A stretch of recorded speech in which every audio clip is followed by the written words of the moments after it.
Oh, right. That's how they do it in the Catholic Jedi. Oh, okay. Well, you know how Catholics and Jedi say the same shit? Yeah, I heard that from both Catholics and Jedi. How they're like, may the Force. My neck is in so much pain the way it was when I fell off the cliff. Shit. That's bad. What happened? I hurt myself lifting a pillow in my sleep. So what you're telling me is falling off a Hey, cliff and lifting a pillow are the same risk category.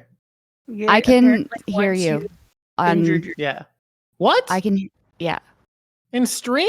Oh, Yeah. fucking hell. I turned the... Okay. Hi, everybody. Everyone gets Well, to we're know real about- live now because we have to be. Hi, everybody. That was an accident.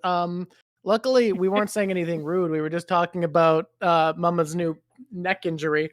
That's funny. Usually we're muted early on, and then we have our warm-ups off air. Now you're live. Sorry.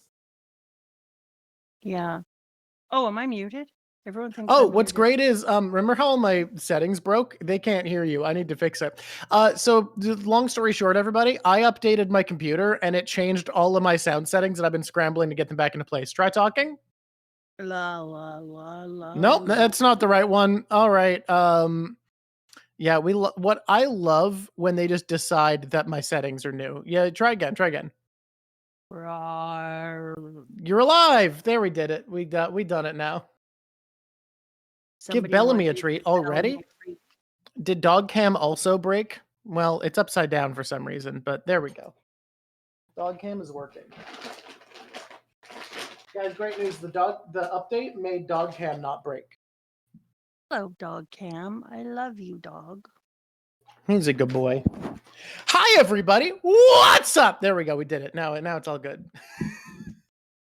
The chat settings are still at slow mode. Well, I'd change that if I could read, but I can't read, so I can't change it. There is no changing what you cannot read. That's what they say. Catholics and Jedi are always saying that. Catholics and Jedis are always saying it. You know how Catholics and Jedi say the same shit? They heard you go on about Catholics and Jedis. Mm-hmm. But they didn't They do. hear about falling off a cliff. But they did hear you say falling off a cliff and lifting a pillow are the same thing. Yeah, Mama has discovered that falling off a cliff and lifting a pillow are in the same risk category. That's her science that she's discovered. Sometimes you discover things, sometimes they discover you. Everyone's surprised, or not surprised. Do you want to talk about this discovery, about this truth that you've found? Look, a few scant years ago, I fell off a cliff while hiking. How many scant years ago was this? 6, 7, 6. 6, 7 scant years ago? Okay. It turns out that I had alerts. I wasn't aware, so it pinched my nerve bundle and the part that gives me blood to my brain between my C6 and 7. Which is bad, it turns out. They don't like it. Anyways, I lifted a pillow the wrong way in my sleep and re-injured it last night. I'm not going to re-injure it tonight. That is not prophetic. Usually you're supposed to have that. Usually you're supposed to have your like general ligaments and nerves. Usually you're supposed to have those working. That's the goal people talk about. I think they say keep them between your C6 and 7 for safekeeping and pinching. Oh, cool. Mama has unfall. She's immune to damage. Guys, I have to be real. Are we just gonna be making undead unluck jokes forever? Is that I'm not judging you. Is that where we're at though? Is everything gonna be something forever? Because it's been happening since we started, regardless of the topic, and I think that's where we're at. You know, Raft Revenge says yes. Okay. It is what it is. Oh, that's why viewership is lower than expected. It's the Super Bowl right now. Yeah, your dad was like, people are watching the Super Bowl. And I was like, well, that's a choice if they want to be like you. And then that's it starts in 2 hours. Oh, okay. Well, people are going to miss us talking about One Piece and going into the first stage. Can we I need to talk about something. I need to clear the air. This won't be in the video. You might get a weird vibe from us right now, and I need to say something just straightforward. Guys, I love Berserk. I'm really enjoying that we're talking about it, and I think we can't go an entire month without talking about Berserk and have it actually feel like a series we're doing. However, it's really hard to not want to just talk about the new One Piece chapter. And by the new One Piece chapter, I don't mean the one that came out this week that honestly barely exists. I mean last week's panel. I mean the one panel from last week. If I'm going to be kind of all right now, yeah. I think next week just has to be talking about chapter 137, 138, and 139 because I've been connecting them and noticing stuff. And I know that today we're only going to talk about part 1, which is cool because I love that. But yeah, we're going to talk about one part of one panel today. But I really think that we should do a whole ass giant 4 hours next week on it. Well, can I hit you with an alternate that we do? No, I'm obsessed. I'm taking next week entirely off of streaming because I'm moving into my new house. Oh, yeah, that's right. We're doing that. Okay, the week after, because I'm obsessed, Drawk. I'm obsessed. And I have made so many connections now, and I have so much lore. You know what's going to happen? By the time we get to this thing, I'm on like page 8 of notes right now, of just handwritten notes going over the picture. I redrew, not you. I redrew the entire I did. Yeah, Mama redrew it in symbol for symbol in her book. So in like a little notebook. I watched it happen. And you guys have only seen it at the beginning because apparently we had Lav put it in the thing, but that was when it was still pencil. It was barely there. I've gone into deep now. It's all penned out. It's colored. And because of doing that, I have found so much. And then I went into the deepest levels of Shinto religion and into the deepest levels of history. Yep. And I'm obsessed. I need to let my cat out, and then I am going to ask something of our fan base, if that's okay. Okay? My cat is trapped in the room. She's very, very mad at me for letting her be trapped in the room that she put herself in. Jimbo, come on. Come on. Out you go, Tiny. There you go. Yeah, that's a whiny one, isn't it, Bellamy? All right, Junebug has been saved. It is Berserk time. It is time for Berserk, but we're gonna a little bit talk about One Piece first because it's killing our brains. Second. We're going to talk about it. We're going to talk about it after we're done Berserk today. Berserk might be fast just because of our inability to focus. And this isn't in the YouTube video. The YouTube people will not know that we're struggling to think about Berserk. They're going to be none the wiser. I'm struggling to think about Berserk. It hits you in the face. You can't not think about Berserk. It has been a month. We have to talk about Berserk. It's been a month. In the face says Berserk. I'm going to be in it. I just like... I want to give a request for people to look into something while we're on Berserk to come back to me with One Piece, okay? Googling mythology is really hard because you often just get a really surface example. And because Shinto is an alive religion that is still a big part of Japanese culture, whether it's believed spiritually or not, it is culturally foundational, right? To a lot of Japanese people. So I want to put a request there for if anybody knows about this, because when I look into any information about Princess Kaguya, it's very simple. It's like baby in a bamboo shoot. Who cares? Now, we'll be sending a message when we start One Piece. Maybe, who knows? Stick around. Lav will be at work, so it basically is up to whether or not the mods remember to do so. That's why I can't promise. Anyways, hear me out on this, right? Guys, the Tree of Might movie from Dragon Ball, the ending of Naruto, my belief about what this world tree is from the mural, the Pokemon Celesteela. I know Princess Kaguya is a foundational myth to Japanese culture, but nothing in Princess Kaguya talks about a tree that is like draining the vital. Sorry, what are you talking about? Brother Onion is like the favorite section of Berserk. It's being rushed over. It's not gonna be rushed. We're gonna love it. We're gonna have a great time. My point is, there's a ton of Japanese media that involves an alien tree sapping the life out of the earth, usually to create a fruit. And I believe that's happening in One Piece. But guys, why the fuck is that so common? I need, while we're talking about Berserk, someone to be on this who's better at research than me or has access. Right now. So they can look at it, but that's what I'm saying. If you're only here for One Piece, can I get you on this like a research team to look into this? Because the internet has no sources easily, and I imagine that if you have access to like mythology books through library access of a university, you could be able to find it. But it feels like there has to be something to it, why this is so prevalent in Japanese culture. Why it, like, and I've been racking my brain. I've been going insane trying to find this. Dude, I've been actually finding stuff about it, but I'm not ready to talk really about this. So we'll get into that when we talk, but I want them to come to me with any sources they can find, because this has been, I no longer have access to my university, to the university books at UVic because I'm not a student anymore. And nobody talks about graduating. Yeah, it's such a loss that I can't like access an online database of like high quality scholarly text, because you take for granted when you want answers and it's not Googleable because no one's written an article about it, how much information you can find when you're a student. It's so fucking much.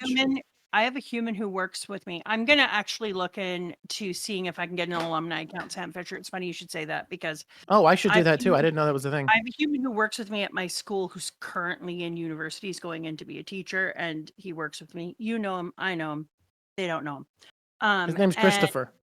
His name is Pocket Face. And Pocket Face, it's gonna be so sad when he hears I called him Pocket Face for no reason. He's not gonna hear about anything.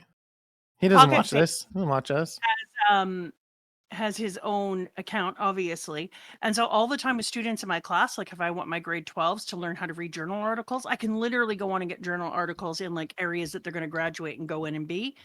And it's incredible. Like, it's the most incredible resource to be like, okay, let's pull these apart. Let's learn things. But also, if kids are super convinced of something, I'm like, no. You know how the world thinks it's okay just to declare things without research, and you call it research when you're just doing this, and so do I. But let me show you what real research is, and teaching kids how to look for, peer edited pieces and peer reviews and da-da-da. And it's invaluable. Plus, how many times have you been on the internet and you're like, no, internet, you're dumb. This is not what I'm looking for. Especially nowadays, like Google Scholar used to be somewhat useful, and it's become so fucking bullshit. Like, if you don't have access to university archives, you can't, like, everybody's like, I did my own research. At this point, frankly, that means nothing. What does doing your own research mean in this fucking world? If you're not a university student or teacher, or have, I guess, an alumni account, a thing I didn't know existed, what the fuck? Where are you getting this info? What does anything mean anymore? Nothing. Everything's meaningless. The internet is full of infinite information that the algorithm is built to never show you. ChatGPT used to be this thing that you would go into, which was pretty decent. You'd have a discussion.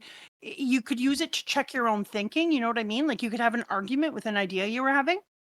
Now, it tries to predictively predict what you would want it to say. Yeah. Sometimes. Well, because they found out that having something that could ever disagree with you was getting a bunch of people upset with it. So now all AI are built to only tell you what you want to hear by listening to your tone, and it's useless. Make shit up to make you happy. Yes, literally AI has gone from being a thing that I still kind of detested, but at least it had a purpose because it could check people when they were saying bullshit, to now, like, literally it is just there to reinforce whatever your biases are, because otherwise people treat it like it's lying to you. I asked something about the Shinto religion, which I already knew, but I was asking for one other god. I was like, I know it's this one, or this one, and I put in stuff. And it just started making shit up that it would thought that I would like within my theory. And I was like, whoa, man, first of all, none of that is right. And if I didn't know more about mythology and culture and religion, I would have just been like, oh yeah, it's this. I was like, holy shit, you just made that up to go along with me. You're like a dangerous yes man. Genuinely, the only search bar that exists that is still built to look at the terms you have searched and give you relevant information is the search bar at a university library. And that didn't used to be the case. I used to be all like, yeah, do your own research, look into it. I guess fucking Ground News. It's Ground News, the app that is sponsored by leftist video essay creators. and university search bars. And if you're in the US, I have to imagine, with all of the pressure being put on the education institutions right now, that pretty soon most US schools are going to have kind of useless academic search programs now. Now, granted, if you're not in the US, which if you're here, I guess chances are high because you're not watching Super Bowl.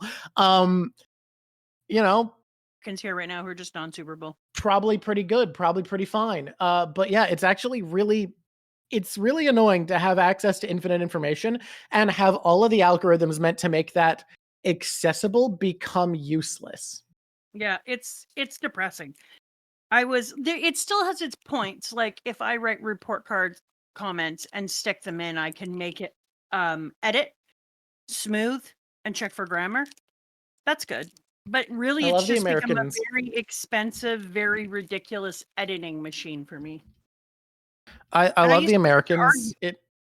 I love the Americans in here saying they don't watch the Super Bowl, being like, yo, don't lump me in. And it's like, I mean, I don't judge people for watching sports. It's fine. But also, if you're here, thank you. Definitely don't, given that your father is a sports addict and your sister is addicted to football. And you know what? We normally do a half-hour preamble. I'm going to tell the story of how I learned that I can get why people get into sports, right? Okay, because it is about the narrative. That's what you care about. You get invested in the players or whatever. I used to think caring about sports was dumb because, like, yeah, the Olympics make sense, right? Because you're cheering for your country. It's your people. So tribalism kicks in. I try to hate the Olympics all the time because of the anger that it's been giving me, but I can't. Yeah. I love the Olympics. But then someone did point out to me, well, it's not really that simple because the Olympics aren't actually your country, because if you live in a developed nation, they'll find people from developing nations who have an athletic talent and sponsor them as athletes, and now boom, they wear a different flag. Okay, but it's still kind of your country. It's your country reaching out, whatever. And I was like, but why do you care about your city winning a sporting event? Because, like, none of the people on the team are from your city. It's just an owner who doesn't live in your city bought a stadium. Well, they blackmailed the city into building them a stadium and then hired a bunch of athletes to run out of a flag that historically has been associated with your city. And I'm like, why would you care? And then the most embarrassing thing ever taught me to care about sports and what I could care about, which is way back in the day, I used to be a Let's Play kid. I watched a lot of Let's Plays as like a teenager and young adult, like in my late teens, early 20s. And I loved the Let's Play group Achievement Hunter before the Ryan Haywood things came out. Y'all know what I'm talking about. And Achievement Hunter did a series where each of them from the ground up designed all of their own players and invented backstories for them and made their own hockey teams in NHL, like 2K whatever. And then they ran a league where they had divisions and would play against each other in this NHL game. And they started talking about their players that they invented and all of the stories for them. And like they would have two of the people who never participated just doing color commentary while everyone else played. And because I had an emotional attachment to these Let's Players, to these YouTubers, these entertainers, I suddenly fully was invested and every week was looking forward to the next game being like, oh, fuck, who's going to play next? And that was the moment where I started to understand sports as a young adult, where I was like, okay, yeah, if you've been in this since you were a kid and know the stories behind all this, of course you can get invested. Of course this is really fun because it's not about, oh, it's my city. It's about, oh, these are my people. Like You've just come to associate with the people just because you do. There doesn't need to be like, yeah, they're my guys because they're from my city. No, it's just you associate them. Yeah. I understand it. I don't love it. I live with a sport head. It is what it is. Tribalism on a smaller scale. This exactly. Is what I think. You don't yuck someone's yum. Yeah. No, I'll yuck people's yum all the time.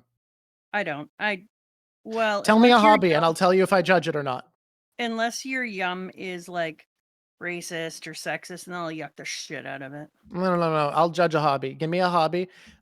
Hey, I don't think my girlfriend's ever going to watch this, but her dad, guys, did you know, like, those little slot cars where you just press the button and they go? Did you know competitive slot cars is a thing? Oh, do you build them though? You build them, you put them together, you learn where to press hard on the track and where it'll grind against the rails. Because apparently if you just press the accelerator all the time, it slows down. her dad is so committed to slot car racing that they did a family vacation to Italy so that he could compete in a giant slot car meet. And I'm not joking. It's bitchy to yuck that yum. That's no. You know what? Actually, the more I talk about this one, I'm not going to yuck it at all. But I just want people to know how weird hobbies get. There are ones you can yuck. Let me. No, okay, wait. I'm going to yuck a yum. You ready? Yeah. Bird watching is so cool with one problem. What? There are two separate. I know what it is, and it upsets me. There are not two separate lists for if you've seen a bird and if you've heard a bird. They are the same list, and they're seen as just as valid, and it actually makes bird watching shit. If bird watching had two lists and one was heard and one was seen, bird watching would be great. I would so be behind it. But the fact that birders get to count hearing a bird at the same level as seeing a bird, I can't handle that. I fucking can't handle that. And I'm a person who's heard a lot of birds that they haven't seen because you know me, I'm a bird butler. And here in bird butler territory where I have 9,000 birds a minute and it's been snowing and I'm out there like making the birds' lives the best it can. And then birds I haven't seen, but I can hear them. Like there was a red-tailed hawk, which Americans think is the sound that an eagle makes, but no. The sound you guys think eagles is are like the eagle sounds almost like a seagull, which makes sense. They're kind of embarrassing. They're chittery little guys. Hey, they're not embarrassing unless they run on the ground, and then they're so goofy, it's amazing. But the red-tailed hawk makes the great American quote-unquote sound. Okay. And I heard the red-tailed hawk for a month, and I said to somebody, I can hear a red-tailed hawk, but I can't knock it off my list. This is when I found out, because I haven't seen it yet. And they were like, oh, that counts. And I was like, pardon? And they were like, no, it counts when you hear it. And I was like, but I haven't seen it with my eyes. And they were like, nope, doesn't matter. And I was like, I'm sorry. Maybe in your world, you could just knock birds off because you heard them. But in my world, until you've seen them, they don't count. So yeah. Can I... Oh, red-tailed hawk on a chairlift is your wallpaper. Also, someone said there's competitive Microsoft Excel, and I was going to make fun of that. But actually, that's fantastic. That's so good. I love it. I'm obsessed. So I was at the lake one day, and a bird watcher walked up to me and was like, hey, download this app. And I was like, what the fuck? We talked a little bit, and he's like, download the app. And he asked me to download, and he's like, you get a sound blueprint of anywhere you are, and it'll tell you all the birds that it can hear. And then shortly after I downloaded it, they updated the app to have a site identification where you can either do a photo and it tells you what bird it is, or you can answer questions and narrow down what bird you saw. And I have been like a casual birder ever since, because now I have this little app. I don't do the sounds because I actually think it's bullshit, but I love being like, oh, what's this bird? I have, since I got it, I saw a peregrine falcon just like hanging out on a branch, and it was like, that's an uncommon bird. Whoa. I got to finally learn how to identify ravens from crows really well. Actually, I have a visual aid so I can show you. Everybody talks about the way you identify them being the tail, and I'm going to tell you why that's stupid. A crow tail is a wedge, right? This is a crow tail.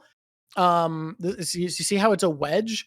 And a raven tail is a fan. That is too close. That's too close to be able to tell the difference. But here's what's important. Well, the body size, yes, but big crows and small ravens are about the same. So it's only like small crows and big ravens that you can tell apart by size. Also, the beak shape is different, but not that different. The big thing, this is the one that I found, and the bird app didn't tell me, but looking at the pictures, I figured it out. When you see them flying, crows look like this, right? Where they fly. Ravens look like this. There is no like bump here in the neck. It just smoothly goes from beak to back. So if you see this, that's a raven. And that's the big way I've been able to tell them apart. The other day at my local dog park, we saw a raven flying around with a chicken egg, and we thought he was showing it off, right? And then at one point I saw him without Berserk. And then at one point I saw him flying around without a chicken egg.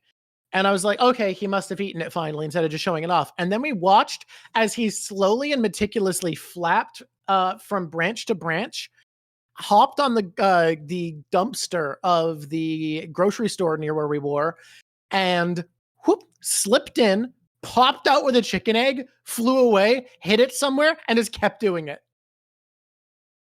Okay, I'm going to tell you a story about that since we're supposed to take a certain amount of time. Now is my time. Yeah. Are you ready? Yeah. You go. I'm warn you about this story. Yep. It's golden. It's golden, Pony Boy, and you're gonna love it. Yeah. Okay. Once upon a time, there was a biology teacher at my school, and he had to move a crow's nest because some people were coming up on the roof to fix a hole in the school. We have a new school now. We just moved it. It's one of 3 reasons that I'm exhausted. Cool. And so he went up on the roof and he moved it so the roof repair could come up because they were blowing torches and stuff. And he moved its nest and it had eggs in it. And he was being bombarded by these guys as he was moving it because it turns out crows don't like when you try to take their eggs. Anyway. Okay. Normally that makes sense. Yeah. That day, he's a biology teacher. He built a little platform. He put the nest on the platform. It was in a really protected zone. He did everything he could. And then he came out after school and the birds dive bombed him. But not just those birds. Other birds within their murder came up and dive bombed him too. And all of them were like trying to peck out his eyeballs. And yeah, because crows are super social and they can talk and they're like, that guy's bad. Going to town on this poor dude. And this lasted for 4 years. Then he found out that crows, he tried everything. He wore sweatshirts and pulled up a hoodie. He wore hats. He wore a disguise. He put on a beard one day, which was hilarious, a fake beard, and went out. I thought it was the greatest thing ever, and I just enjoyed the shit out of it. And eventually he researched it as a biologist and talked to some of his different corvid friends and talked about all the different things. And they told him, and I quote, minimum of 17 years are these birds going to attack you because they also they transfer their anger and their hatred of you onto the next generation, and you're seen as a danger for their survival, and therefore they are going to keep telling the story of you and hating you for forever. And he's like, I'm going to be retired and they're going to be dive bombing me. And so he had to transfer school because he was trying to do outdoor shit with the kids for biology and they would see him. Oh my God. Corvids are it was amazing. Good. Corvids are actually corvids and parrots are both in the early stages of civilization. Did you know that? Yes. A ton of the things that people use to say this is when hominids started having an early civilization are benchmarks that corvids and parrots are meeting. And I feel so bad for corvids because when they do research, they find out that there are 3 traits that help you make use of intellect, right? Which are a complex vocal cord system, a body built for tool use, and a long lifespan. And the reason for those things are complex vocal cords allow you to have better communication with interspecies, right? Or within your species. Longer lifespan gives you more time to exchange information from those with wisdom to those without, so that you can build up civilizational knowledge. And a body built for tool use is obvious. And what's so funny is when they do tests, they find out that corvids and parrots perform very similarly in intelligence tests. However, scientists are almost certain that corvids are much smarter than parrots. However, they live about a quarter as long as the smartest parrots. Parrots have talons and beaks that are built for tool use, whereas corvids' talons and beaks, literally neither of them are. They're fumbling and doing their best every time, but struggling. And the vocal cord of a parrot is like something like 8 times as capable of making diverse sounds as crows and ravens and other corvids. So basically, corvids have more raw intellect than a parrot, but parrots have the physiology entirely from the ground up to make use of their intelligence, and crows are just trapped in a body that is incredibly incompetent as far as working with their great intellect. And I feel so bad for corvids when I think about that. It's because they're so smart. There's no way they don't know. I watch corvids all the time do those little tests where they give them multi-part tool tests. You put a rock in here, it raises the water, which gives you this. If you pull it out, you poke this. Yep. And kill at it. They just kill at it. So anything like that, I just imagine they're just sitting there and they're like, why was I cursed with this body and this brain? It must make them Can you imagine being a crow and you watch a parrot just like perfectly pick something up in one claw, be able to reach it all the way to their beak, have a beak that's perfectly built to grip it, and they start shaving it down, and you're just like, no, fuck you! I'd be so pissed as a crow. Oh, God. You'd be like, what the fuck? No! Do you know how hard it is for me to do shit? And you can just pick stuff up and pass it between your leg and your beak? Fucking and what hell. have you done with that? Nothing. You've done nothing, my friend. That's what you've done. No, but it is civilization. It is civilization because most anthropologists agree nowadays that one of the biggest signs of early civilization is people taking care of the injured. If someone in your community is too injured to survive on their own, and the other members of the species help compensate for the injury to allow them to survive, that's when people mark the earliest hominid civilization. The earliest mark. So excited when we saw properly healed leg wounds from breaks in ancient bones. That's no. Civilization doesn't require cities and government. You're actually wrong. Anthropologists largely believe that civilization as a marker is when people start acting so consistently as a community that members of the community that cannot contribute at all to furthering survival are helped to recover or even kept alive simply for the emotional or intellectual value they provide. And there are numerous reports of parrots. Civilization is Canada? Civilization is just a species. No, I'm just talking about Civilization's a complex video game is also true. Yeah. Civilization is our way of Canada just protecting everyone who can't protect themselves. But there's numerous examples of corvids and parrots who help injured members of their community survive past the point that they'd be able to take care of themselves. I haven't heard of elephants doing it, but I wouldn't be surprised. We're at the time, Drawk. We've gone through the time. We've done 30 minutes. We're on the other side of the thing. I saw 2 ravens chase down a red-tailed hawk and peck at it and chase it away, and that was cool. Anyways. I gotta tell you, the red-tailed hawk at my house, I did eventually see it. Obviously, it lives here. Mm-hmm. It hangs out at my house. It's a good kid. It has a wife. They're together. I also want to say, saying civilization requires specific things like cities or whatever is actually an ethnocentric model that's been used to basically call different cultures from around the world uncivilized savages. So, for instance, my favorite example of this is what civilization meant to settler colonials. Historians might have a different definition, but fuck historians because, of course, anthropologists have a better definition. Their literal job is studying human beings. Like, that's their job. It's anti-indigenous. So I'll give the example before we start, because I actually think this is really important to think about, because I know you want to have a codified definition where it's like, oh, you need cities or whatever. But here's what happened when settlers came to North America, is they looked at the complex farming of the people in the eastern United States. And they went, well, they have complex farming. But what marks a civilization is having your grains in orderly rows, having storehouses and animal husbandry. And then they would meet people who met that, and they'd be like, well, what marks civilization is having metalwork. And then they would interact with the Incans, and the Incans had metalwork, and they had animal husbandry, and they had orderly rows of farming. And they'd say, well, it's about having a writing system. Okay, but what about these First Nations people who have a writing system done with beads for tally marking? Well, it's about having a cultural hierarchy and an economy. Okay, but the people of the Pacific Northwest have an economy, a cultural hierarchy, have systems of inheritance and investment. Well, it's about metalwork. Okay, but there are actually people of the Pacific Northwest who have metalwork, even though there was no surface iron to forever. Yeah. Exactly. And it would just be every time they met a culture, they'd come up with a marker they didn't meet. There'd be something they didn't do that made them no longer civilization, and thus it was okay to colonize them. So I really recommend having a flexible definition of civilization, because the only reason historians kept up an inflexible definition was for racism. Yeah. Oh, God. Are you going to be like this today? I'm done. I finished. I wanted to finish my sentence. 6 things. It's not just that they're moving the mark. It's that it's from an ethnocentric view. It's the same thing as the Papal Bull that says that anywhere that people weren't Christian is empty land. Terra Nova, we can take anything where people aren't Christian.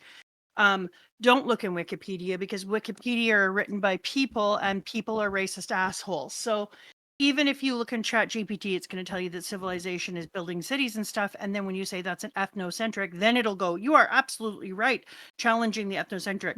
We often diminish the complexity of non-agrarian societies. So no, that's no. Civilization is a bigger marker than people make it out to be. And we need to be very careful that we are not marking civilization against ourselves. This is why whenever I start teaching First Nations 12 to children, I start by telling them the story of Three Little Pigs and then telling them how it is racist. That's wild. The house built of straw is actually a house built by African people. The house built of wood is built by First Nations. And the house that is built out of brick is built by people who colonized mostly British people. And it's a way of showing people that even though you're in a society where you wouldn't want brick, because if you were building simply in brick, you would be creating an oven in which to live in and you wouldn't be able to move and keep the land from being damaged. It's just talking about prioritization. If you live in a society where you need to move in order to keep the land fresh and healthy and to move with migration patterns of animals and not to overtax anything, then you need not to have brick. And so being ethnocentric just means that you lose out on seeing the nuances of life. Yeah. So let's the wolf in the story is just nature. Civilization requires being above nature, no longer being part of it. So the idea is that the wolf represents not being above nature. Yeah. So we are about to go into let's do Berserk. Every single time I do the story of the Three Little Pigs, and then we go there, kids are like, God dang. Okay, so we are about to Berserk. What is our first page? Is it the morning departure, chapter 1? Or are we further ahead than that? I think morning departure is where we got to, because we got to Mr. Guts Berserk being like, "Hey guys, I'm gonna shove off. I'm gonna head out." Can we say Sparks? Do you feel that you call him Mr. Guts Berserk? I think he is a big fan of the title he's been given. Do you? I think we read that one online too. When the kid that looks like a small child bossed around Casca and told her to leave and get the hell out of here because it's time for us to have a boys to boys talk. And I was like, you know what? Person who looks like they're, I don't know, 11, shut your gob hole. Anyway, so then I think we're in the morning departure chapter 3 because it was right after, because it was right after Griffin was stolen, wasn't it? Or right before Griffin is stolen when Griffin got pissed at Guts. Sorry, Mr. Guts Berserk. Am I right? Then it's the end of chapter 2, moving into chapter 3, the morning departure, chapter 3. Yes? Am I right? I'm going to need your help as we go here, because I remember a lot of this, but the exact order, we read this so long ago because I thought we were going to do this like 2 weeks ago, but then Undead Unluck finished, and then I thought we were going to do it last week, but then One Piece did the biggest panel in manga history. Yes, that is not a lie. So it's been a while since I did a quick refresher. I looked over a bit of it and was like, yeah. I think we read this too, but I thought it was really weird when we did this chapter. It was really weird the way that he painted her or pictured her, in that her casca and the way that her clothes in some of the things. Do I want him to stay? It almost looked like she was disappearing, that her own hat and clothing and everything was disappearing into the background. Oh my God. I have to take so much crap in YouTube land from people. Yeah. Stop. People who were like, Mama's stupid. People exist on the side of the road and they aren't Casca. And I went and found the exact picture of Casca when she was a child and the picture that I was referring to them, and they were almost identical. And I just wanted to be like, oh, Jesus Christ, why do I have to do this with you people? If you disagree with me, you don't have to call me names. You could just disagree with me. Today, I had somebody who was disagreeing with me about whether or not the thing in the mural was Zoe. And I was like, and then he's like, you need to read my thing. And I'm like, dude, I did read it. I disagree. Like, what do you want me to do? I don't agree with you. And neither do any of the other content creators. No, there's ores coming out. It's called Layer. He's like, you know what? We're not having this conversation anymore. So when I'm telling you that I think that Casca's head and chest are disappearing in this way, it's almost like she's in another dimension. It feels like the way that he's drawn her hat and her wrap at the top is that her head and her heart are unsure of where she's at. So she's tentatively there in the head and tentatively there in the heart, trying to figure out how she feels. That's what I realized to me it means. If you don't like that meaning, guess what? Oh, well. I think it's wild. I want to actually say something that I've noticed, that the Berserk fan base is so split between two types of people. And I think it's very funny because I think it makes impossible to give Berserk commentary that's going to be liked by everyone. And hear me out about my pitch about what I've noticed. Yeah. One type of person are people who want people like us to get into Berserk because they're like, this series is so emotionally deep, it's so mature, it's so well told that I'm excited for it to get its dues, for it to be seen by someone who sees it for what it is, who appreciates the great detail, who appreciates the thought in it, yeah, wants to analyze it. They want someone to look it over and find it as deeply enchanting as it is. And then the other type are people who it kind of slipped past that they were who Berserk wanted to break.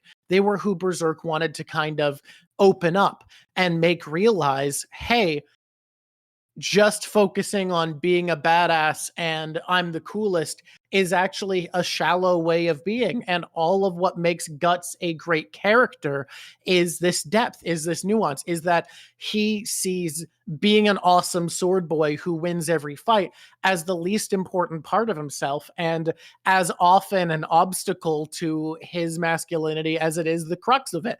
And I think like those two groups of people are going to look at commentary and fight with each other, where some people are going to look at the depth we look at this and how much we break this apart and are like, oh man, I'm so glad this is being appreciated. And so many people are like, you're just supposed to find Guts cool. You're just supposed to think it's awesome. What's wrong with you? Find Guts cool. People are like, why does she have to constantly do things like this? So I'm going to tell you this right now. In the big black editions, book 3, there is a page where Casca, it is 1, 2, 3 pages into Berserk, and up until then, the chapter, and up until then, her outfit has been shown as black lined around her head and hat.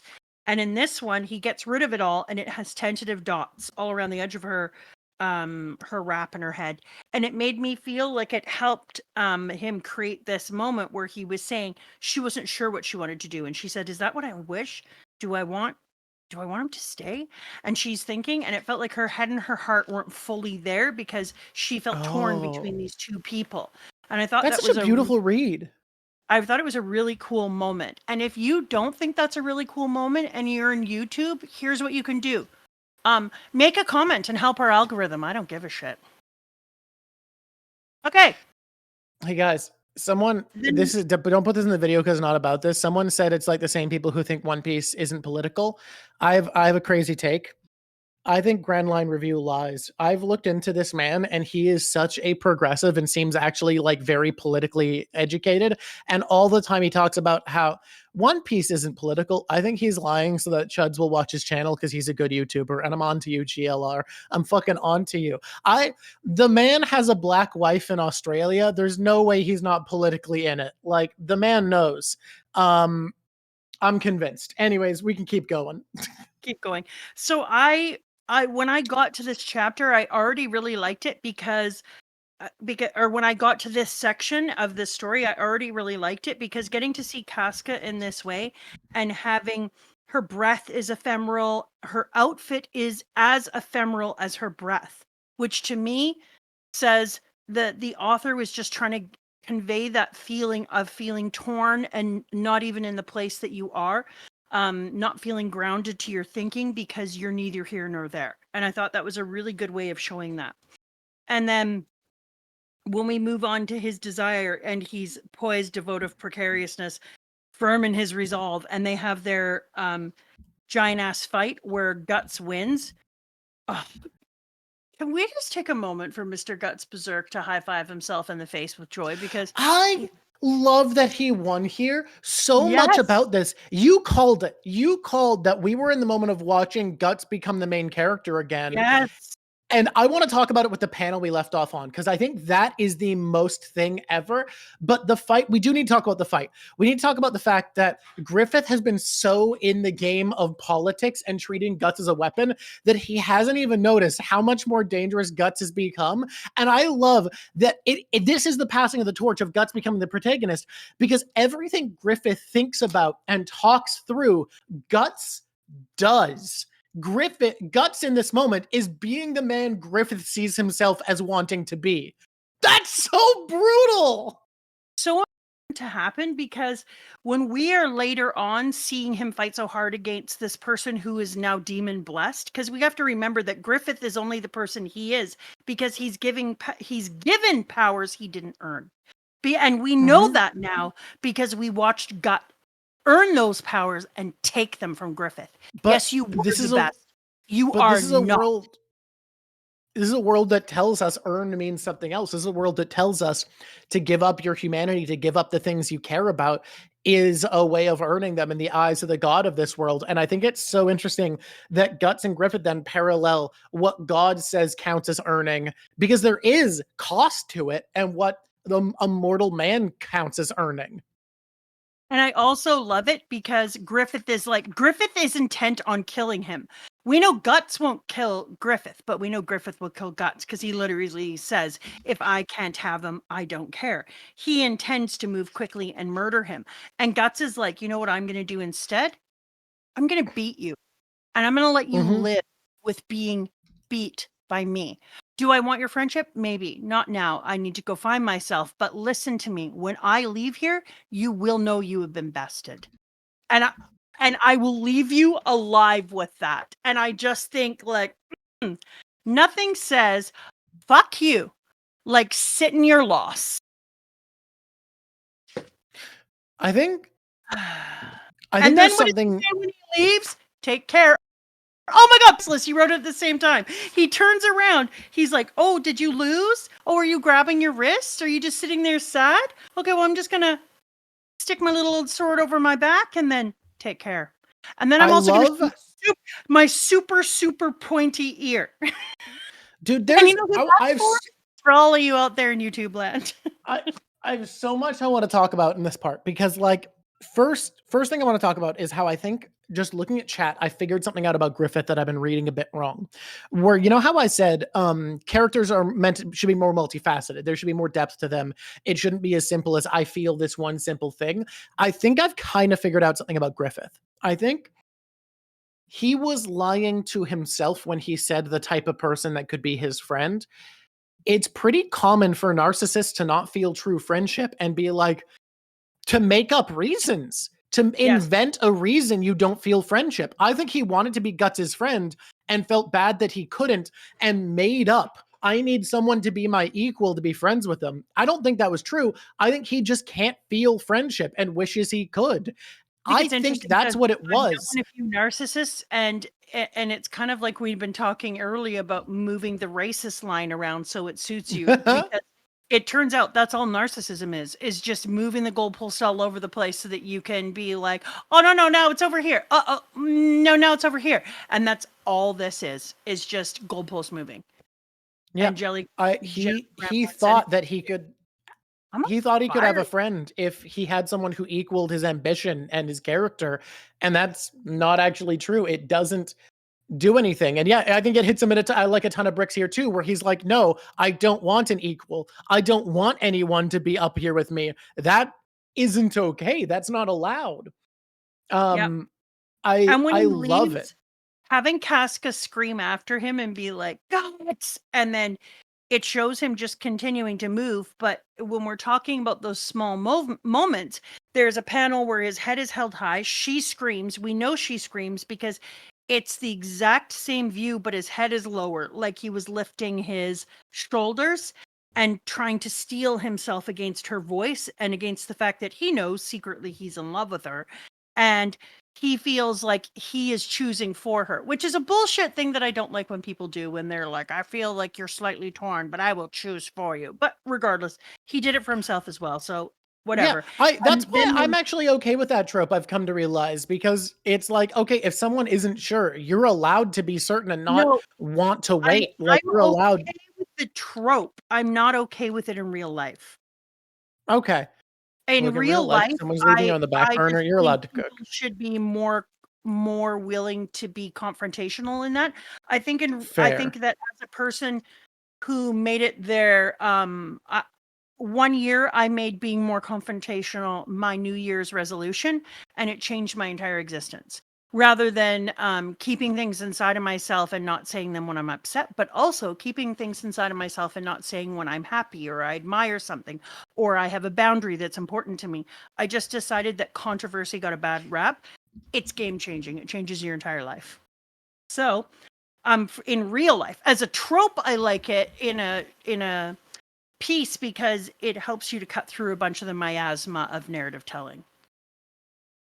But I really enjoy seeing Griffith on the ground holding his stupid wrist forever. You know what, Griffith? You know what you should do? Sit there forever. Just sit there. Commit statutory. Or statutory gray pink. R word. Yeah, I can't believe we're statutory sexual assaulting of people. That's another option. That's another thing you can do. The first time we see Griffith struggle, we see what kind of person he is. I agree. I think all the people who've been hype on Griffith are underselling how easily he breaks, how easily his convictions mean nothing, how easily he becomes greedy and reckless. Is like, you're not understanding Griffith's true character. No, I understood it all along. You overestimated it because you obviously don't take sexual assault seriously enough. Because let me just say here, when you get beaten and you're a little boy on the ground and holding your wrist, and you're like, I don't feel strong. I'm going to go take away a woman's virginity.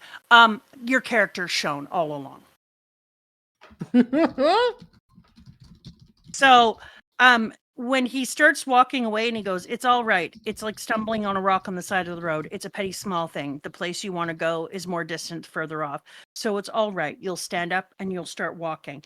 It made me, I just wanted to run up to Guts and be like, okay, hey, Guts. Well done, sir. Well done. Here's a caramel. Have a nice journey. I think more people should be handing out caramels for good moments. I just think, like, why wouldn't you? They're a great way of saying well done.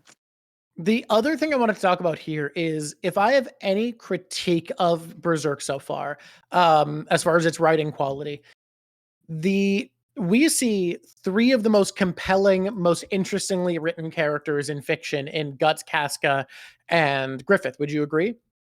Yes. And like, they're all so brilliant. I love all three of them. And then beyond those guys, beyond those three, we see beautifully well-written, compelling characters like the Queen, Charlotte. A lot of the side characters who've been on our journey feel also compelling and well-written, whereas our other mercenaries, for the most part, feel pretty blank, like they're not as interesting. But that doesn't mean they're not well-thought-out characters, too. They just haven't been as relevant and important. And I think in this moment, the way we see everyone else react to Griffith losing says so much about who they are and how they've ended up where they are. I love it. I think we see so much of them implied in this section, and it's beautiful. I think Stazzy Boy, that you're giving him too much credit, thinking that he was going to take the throne in any way he possibly could, and that's why he's statutory sexually assaulted. Because there's a smarter way to do that. Like, if she fell in love and declared her love for him. Yes, because like, I think if it happened carefully, he would have won. I agree. And I don't think it has to do with that. I think he might have said that in his head, just as a person who was making an excuse might have said it in their head. But what he really just wanted to do is try to take his power back by overpowering another person who was of a higher status than him, and that he knew he could overtake. It was just a way of flexing his manipulation, flexing the power he had over someone who in theory is a higher station than him. It was just a way of reaffirming that he is the man, that he is Griffith Berserk. Manhood back, and it disappeared when he got beaten, which is, I think, one of the weakest things a human can be. Like, I lose a lot. I lose all the time because I take risks. So if you take risks, your times. I also win, but I also lose. And so when I lose, I don't immediately think, who can I stomp all over? I think, okay, what did I learn? What did I learn there? And what he did is go, I have learned that I now need to go and take away somebody's choices from them, because I'm going to use their emotions as a very young person against them. And if people are like, oh, but she consented, well, obviously she was scared at first and he pushed the boundaries. And guys, I hate to tell you this, the reason statutory's call has the word following up after it is because there is generally an agreement that if someone is in a position where their brain has not fully developed, they are not able to give consent. That's the entire point of that word. Now, I think there is room in a lot of media like Parasite. Well, I was going to say there's room in a lot of media like Parasite to explore the fact that power imbalance comes from multiple places, not just age. But that's not what this is about. That is not what this moment is about. Oh, no. No. We're not playing that game. The movie Parasite's about that partially. Like, I think that comes up. We're not doing that today. No. Okay. So then we go into Mr. Parasite's Guts' a good movie, though. Out in the Woods. I loved his picture. Okay, so sometimes when you're looking at a person do setting, they try to draw just the entire background and then the entire foreground where the person is, right? He did a really cool thing, and then I went back and looked, and he does this a lot. He drew one panel where he showed a mountain and where it stopped having forest and trees and going down into the trees he would be in. And then you could see the moon up above. And then he just goes in on the moon with its circle around it. And anyone who's a fake witch knows that that's always bad luck, the circle around the moon. And then down. How's that bad luck? It's beautiful. The circle around the moon is a foretelling That's of cool shit. Bad things coming out that I don't know what to tell you. It's gorgeous, but it's a rainbow around the room or a halo around the moon. It's every time I see that, I'm like, that's some badass shit. Witches is wrong. That's cool. I don't know what to tell you. You're not a witch, so you're fine. Anyways, and then it has an owl really close up to where he would be, and then we go to the perspective of the owl staring at him in the fire. So he literally took us from the big perspective of the mountain into the moon, into the owl with the moon behind him, so we kind of get directionality. He showed us the direction of where Guts would be sitting in that big picture. If you just pay a little bit of attention, you suddenly can see where Guts would be in that big picture, and that's freaking awesome, because then the owl is looking down on him. And I was like, I didn't notice that. That's so cool. That's a brilliant way of placing our character in the setting. And because setting is so important, and people often forget how important it is to really set the scene of your characters. And he did it without a single word, just this really cool progressive panel. And I loved that. The visual character-based storytelling in Berserk is top tier. Like, I have not read another comic. Having read quite a bit of manga and a decent amount of Western comic books, I have not read another comic book that uses its medium for visual storytelling. Okay, using its medium for visual storytelling can mean a lot of things. One Piece does it with world building, where tiny details in the background tell you so much. People pointed out that Sean has mini arcs of character development inside of Undead Unluck in the background. But I mean, as far as the visual medium of storytelling, to tell you about characters and their place in the story and what they are feeling, like, I don't think I know any comic that does a better job of that than this. This is incredible. Well, I need to read Watchmen. I've meant to a few times. It's interesting. Yeah. Okay, so then he hears something, he grabs his sword and it pulls it out. He sees that there's something behind him, and he starts to go through what it feels like to be alone and how he's forgotten it. So he thinks, we're trying to get that idea that he's feeling a little on edge because he's used to having people stay up at night with him and be a part of the world and know what's going on. And it never occurred to him that he could avoid nights of sitting alone by a fire and having to be all by himself. And that was only like, it was cool. That was cool because that's a thing that you would remember, that you didn't realize that you would become used to the idea of being part of a team, and that you no longer can do things like sleep by a fire with other people awake. That all those great fires that you used to look at as the fires of other people's hopes and dreams were also the fires that allowed you to have a quiet rest. It's also, to me, reminds me of the early chapters and makes them more sad in retrospect, thinking about the fact that when Guts is sitting by the fire waiting for demons to come try to kill him every night and exhaust him slowly to death, he's thinking about these times that he had where he was safe and protected by people who cared about him. Yeah. And then boom. He's like, oh, I'm imagining things. And then boom, the feeling. And he's like, oh. Remember Zod. And he's remembering Zod, the sound, the feel. He's on edge. And then something, dare I say, much more gross than Zod Just kind of show. Well, you thought this guy was gross? I thought he was cool as fuck. Yeah, but I've met you. You love the girls that are gonna rip your head off while you're sleeping. Whoa. This ain't a monster girl. This is a cool skull guy. You love the girls that'll rip your head off when you're sleeping, and you love the boys and monsters that are made out of skeleton and bad dreams in a morning sunlight. You know what he is? One time Stephen King said that people try too hard when writing scary stories, that if you put your hand towards the light switch to turn it on, and then when you turn it on, something scary would be there. That's not scary. What would actually be scary is if you went to reach your hand towards the light switch and something guided your hand to it. And that's what this one is. This one is, oh, I am standing behind you looming, and I really, really want you to see me. I'm not unhappy at all that I have full vision inside of a fire. I'm going to let you know exactly who I am. Scary. So, and that's what I was like. I want to talk about height of fantasy real quick, where there's high fantasy and low fantasy, and Berserk at the beginning is very high fantasy, where we have a fairy best friend and we're fighting demons every week, etc., right? And low fantasy is where the magic and mythical are rare and barely known, where someone telling you maybe they met a fairy or a elf in the woods and gave you fairy dust would be a rare occurrence that was meaningful for them. And what's interesting is we started in high fantasy and it's doing low fantasy so well. We're seeing things like Zod was just a big scary demon. That's all he was. To us, he's like, yeah, that's not like anything crazy over the top. We saw more gross demons that were more creatively designed early on. But to Guts, it fucks him up. It destroyed his worldview. It shook Griffith to the core. And then seeing what to us would be, yeah, that's just a big skeleton knight. Again, way less gross and scary than everything in the prologue. Shakes him.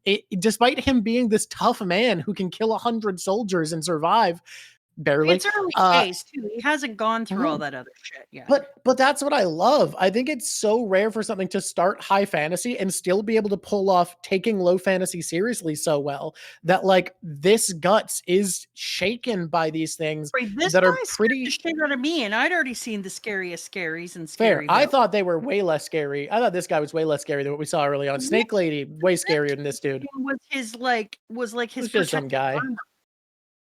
It's just some guy. Oh, you're wrong. He was icky and terrifying. It's some guy.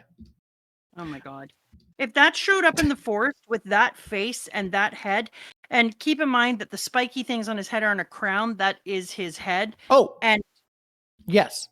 I think you forget, because I did. And then I turned the page and looked at him and I was like, oh, actually, he is terrifying.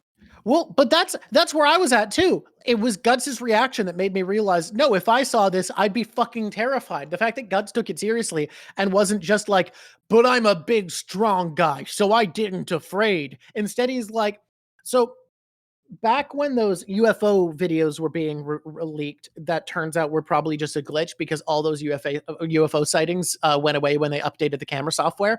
But when those were being revealed, I got this chill down my entire body when I saw them. My heart fell out and my eyes started to water. And it's that feeling of everything you know about the world feeling broken. It's like if you ever are convinced that you're near a ghost, you then find out, oh no, it wasn't a ghost, it was nothing. In the moment where you think there's a ghost, you feel that same chill of like the world that I understand no longer functions. It no longer works. My worldview has been broken. And that is the feeling that Kenny Boy managed to portray in Guts' face and reaction here. And it made me realize exactly what you're saying, that if I saw this fucker, I'd be terrified. Did you really just call him Kenny Boy? Look, I don't know Kenny Boy. He's Kenny Boy. It's easier to say. Are you feeling good with the term Kenny Boy as a name for him? I've been calling him Kenny Boy for like 5 episodes now. Are you just realizing? Yeah. I'm feeling uncomfortable on your behalf. Yo, what up, Kenny Boy? I can't say anything. We've both seen how I call people. I don't get to pop off about that. I've said Kenny Boy a lot, guys. Guys, dead people. There's a lot of dead people out there. I can't have every dead person be treated with a reverence I do not save for those whose feelings can still be hurt. What are you talking about? You Okay, think so someone here is the dying part of this that we need to makes pay them immune to attention. Kenny Boy? I think we should have Yeah. been talking about this part more. Yes. Because like literally he goes, so the gears have indeed begun turning. You struggler. And I was like, Yes. Struggler's an in-canon term. I didn't realize. I love an in-canon term. Oh, I put a little thing on this page and it says the year of the eclipse. That's interesting, but hello, struggler. Hello, Struggler. Yo, Struggler, what up? What up, Strugs? Dun, dun, dun, dun, dun, dun. And so then it was like 1 year hence shall be the time of the eclipse. Oh, damn. Okay, so the eclipse is going to be bad. You and your friends, those yet unseen of the fleshless flesh. Actually, I need to put another thing on this page. God damn it. Fleshless flesh to me feels like divine beings, like those Yeah, things whose bodies I are not haven't made of put real enough thought mortal onto flesh. this page because I don't know if you heard this.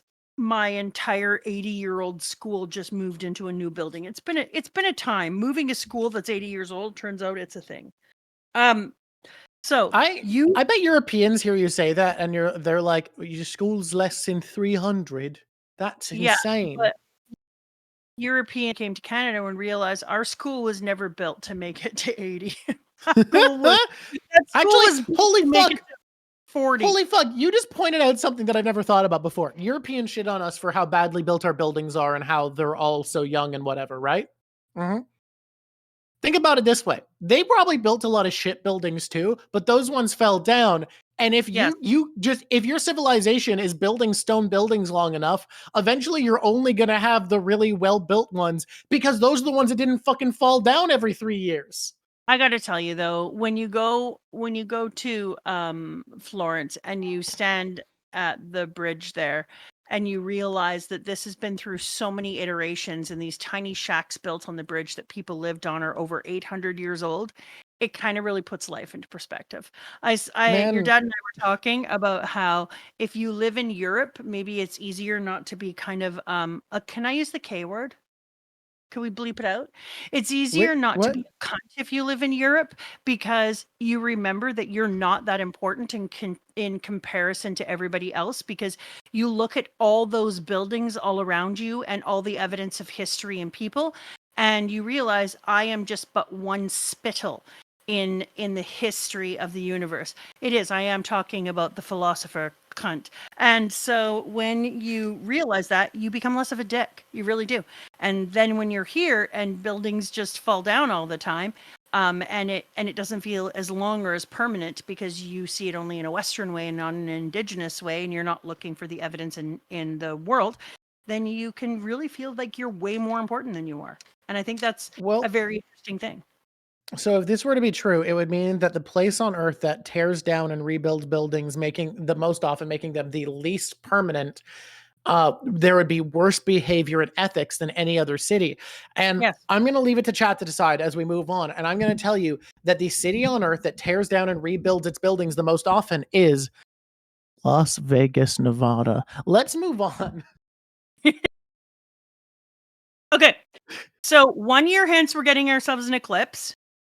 We got these fleshless flesh people that are coming in. One Piece hasn't happened yet, guys. Anyways, fleshless flesh.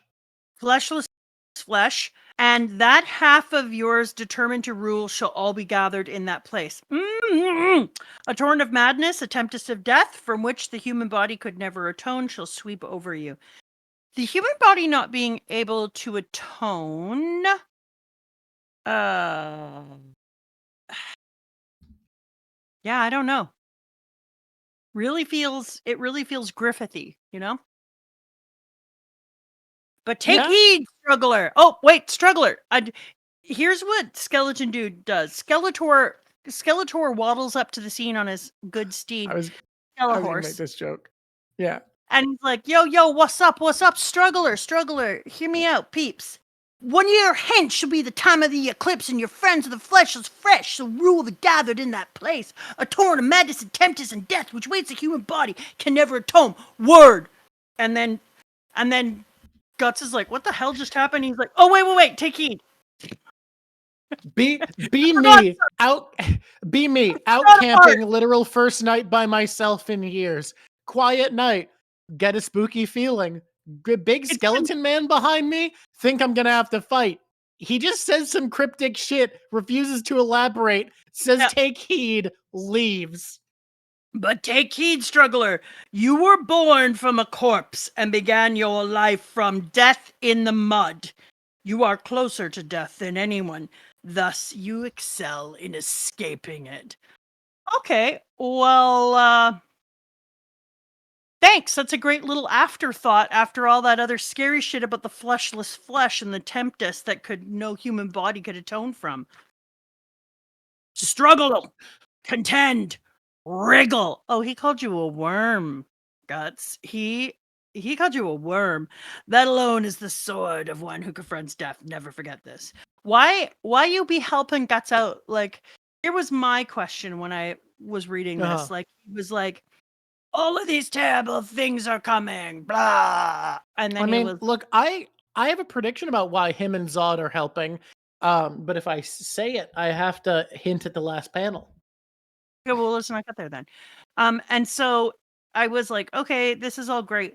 Why are you caring so much about Guts, Mr. Guts Berserk? Is Mr. Guts Berserk really special to you? Is this an ear thing? Can't be. You don't love Griffith that way. I think he does, and that's why he's helping Mr. Guts Berserk. In an abyss of despair, only he who stands with the broken sword in hand. So you had a broken sword, and you're gonna have a broken sword again. It's an illusion, he says. No. We've heard earlier on what the broken sword's meaning is. That it's someone who, even when they know there is no reason to fight, will keep fighting. Even blah, blah, blah. Yeah. Okay. We did that. And now we come to the. You know exactly why I'm here, Biatch. I am here to take advantage of the fact that you are basically a tiny child, and I need my power back, and I'm yours to get mine.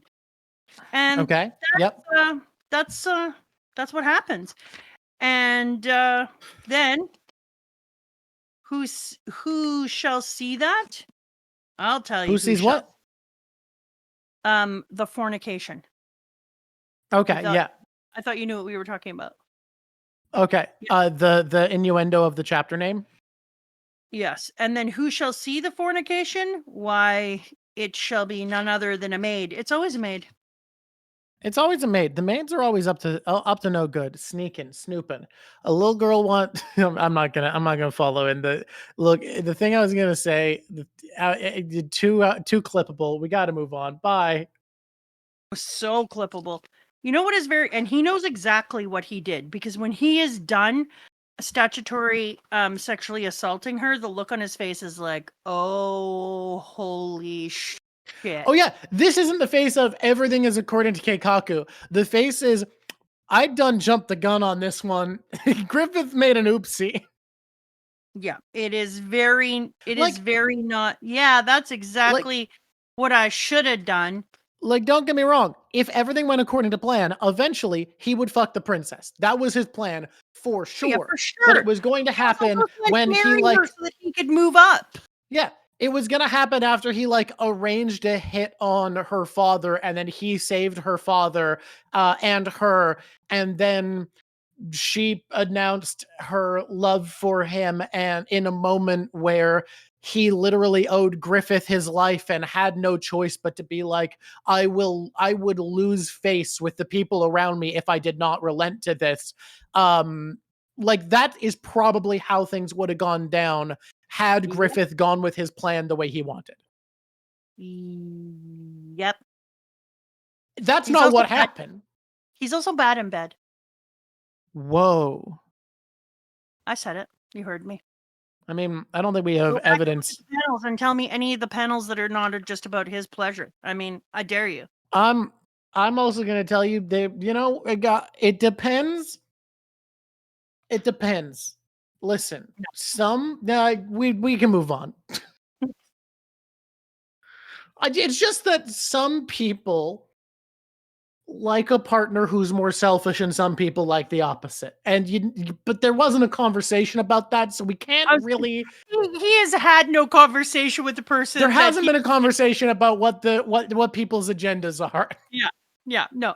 The man has not come in and be like, let's have a conversation about your likes and See, dislikes. this is the awkward thing about having a show about Berserk with your mom, is having to say that to you, which sucks. It sucks so hard. No less awkward for me, dude. No less awkward. In fact, it's more awkward. Okay. Oh my god, that is going to become a short. I can feel it right now. Oh no, Cassie, no, don't do it. No, Cassie, you villain. I feel like it's funnier without the context of what we said, just the part of complaining about talking about it. I think it's hilarious. Okay, so then he's on the side of the bed and he sweats and he freaks out because he's realized I done did a boo-boo in the harming of that human being. And then Lord Griffith, and then finds the little knight with the flower and and then the blood on the, oh God. This whole scene, it's uncomfortable. You said to me that you knew this man to be a pervert. I felt differently. What I felt was, if he wasn't a pervert, I wouldn't have been shocked, but I also was nowhere near shocked that he was a pervert. Talking about Griffith. Oh, okay. I thought we were moving on. I thought we were jumping. Yeah, that the whole everything here. Yeah, we are moving on. So Griffith is outside. Every single sword in the world is pointed at him, which really describes exactly what you thought. As soon as you see this king be like, there's blood on the sheets, you're like, yeah, okay, pervert. And then he starts sweating. Ew, there's blood on the sheets, so you're sweating. That's your feeling about that? Okay, perv. Okay, the Fallen Hawk. We're in a dungeon. The king is kinging and he's spazzing out. A thief is still a thief. Just so both of you males know, a person isn't a possession, but pop off. And then I hate to tell you this. This is a feudal kingdom. Women are possessions legally. Yeah. Like, it's not good. I know that, but I can still put the right context into the wrong people's. Okay. Yeah, we can say that in the modern world, luckily, people are never property in theory in the world we live in. Thank you for putting theory in there. In theory, constantly that is not true. Slavery in all of history right now. Okay. We also have more and more laws being put into place that make children the property of their parents. In a lot of contexts. So, however, the age of consent just went down to 9 in a specific country. So let's move on from that. Yes. So then we see him being beaten, and how I feel about that is, yeah, okay, that's a good idea. It's a situation where it's like, him being beaten would be a lot better if it wasn't for the fact that the man beating him is even worse. Yeah, and this is the problem, because I was like, yeah, I don't mind you being beaten, but I think this dude is a pervert. I've said from day one, I thought this king was a gross pervert. Yeah, like if I'm comparing these two men, I hate Griffith less. Currently, yes, but I think you forget who Griffith becomes. I mean, yeah, look, fuck, this is a problem. Whose side do you take? Whose side do you take here? I mean, I still think neither of them are good. Yeah, it's not great. Let's not compare queens. Yeah, let's not. Okay. So he's beating him and he's like, and if he doesn't understand what it means to be her status, the importance of the succession of the royal life, she is everything to me. She is my whole life. And then Griffith did something that I very much enjoyed. Kind of baller what he says in reply. Yeah, when he's like, when all of a sudden he goes, you've taken the one flower that gives me warmth and you've plucked it. I'd rather. And then Griffith goes, that it had been you. And then the king does the face that I was like, yeah, that's the appropriate face for the pervert I knew you were all along. Because you want to have Princess Charlotte yourself. And that whole fucked up. this whole disgusting part, and then he sends the dude out and he beats the living crap out of Griffith. And he just is found out. I was like, yep. What I didn't expect on the other end of that is to then have to watch this father sexually assault his daughter. This part, that wasn't, there's a lot of things I expected Berserk to have, right? Do you agree with me that up till this point, basically nothing that has happened is something I wasn't kind of prepared for? Nope. This actually did go into places that I didn't think we'd ever go to. I literally was like, dude, we knew it. We could have just seen him staring at Charlotte and sweating. But first of all, he draws him like a human monster, not a monster. And he does the thing that I've talked about again, when the most uncomfortable things, he does the most detail and makes it the most beautiful as far as like line art and shadowing. Yep. And I was like, this was, I don't know if I generally needed to have this. Like this vomited me. The only saving grace is that he runs away when she kicks him. Oh, wow. I'm not saying it made it all better. Did you hear me say that? Did you hear those words? Because if so, you're mishearing what I've said. I said the only saving grace. Only saving grace, and I'm still gonna say, ooh, ah. Saving grace doesn't mean. What I will say is, I don't feel like. Yeah, no, I don't feel like it doesn't fit with the story we're in. But by God, what did it go like? Did it go closer than anything else to going too far and making me go, I gotta fucking, okay, it did take 5 kicks. It brought me real close to being like, I gotta stop for a bit. I kept going, but I almost didn't. I didn't. I put the book down. I put a blanket over the book. I was like, you don't deserve sunlight. And I put a blanket over the book. I put a pillow over the blanket because I was like, let's just make sure you can't get out of here on your own. And then I went and sat outside. I was like, I feel so gross and uncomfortable that I had to look at that. You know what is a conversation that in a fair world, in a good, just story that wanted us to have justice would happen is Charlotte and Guts becoming best friends and them having heart-to-heart about their drama. Charlotte and who? Charlotte and Guts. Okay, yeah, no, I like that. That's not going to happen, though. No, that's not the story we're in. But like in a book that cared about us being happy, that would happen. In a book that cared about the happiness of its readers. Yeah, that's a different book. I just felt like, regardless of all the situation, regardless of what happened, regardless of what went on with Griffith, regardless of everything, the king is a piece of shit.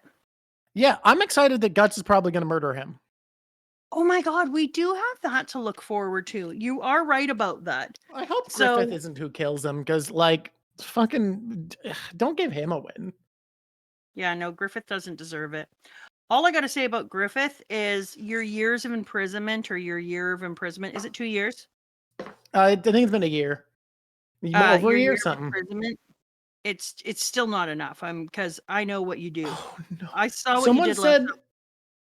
So first of all, Wrath's Revenge said, yeah, the alternate happy story where Guts and Charlotte go live in another country. He's like a big brother and she gets a new crush. That's a great story. I would love that story. And then someone else, I can't see name because my thing is covering it. Oh fuck, I lost it. Zintaji said they made the mistake of reading Berserk when they were 13 and this part fucked them up, and I'm so sorry. That's a terrible decision. No. Oh my God. See, that's my worry. When I saw this, I was like, oh my God. Children have read this manga. Yep. From now on, if I ever see a child reading this manga, I'm going to be like, put that shit down. That shit'll wreck you.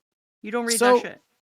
Dude, it's so fucked up. This does remind me of one of the things, first of all, one of the things that makes it more fucked up, but then one of the other things that I actually really appreciate about Berserk is a ton of manga draws like 12 or 13-year-olds, kind of the way we see Charlotte here, where Charlotte is a 17-year-old being drawn like a 17-year-old, right? And it makes it more fucked up and painful, but I do genuinely appreciate that. Like, I think Casca, we both kind of didn't know her age. I think it's supposed to be somewhere around 19 or 20 at this point, because Charlotte is, yeah, but they're drawn to look their age, which is crazy. I really like that. I really, really like that they look correct for their age. I would agree. I can't even. God. You read it when you were 11? No.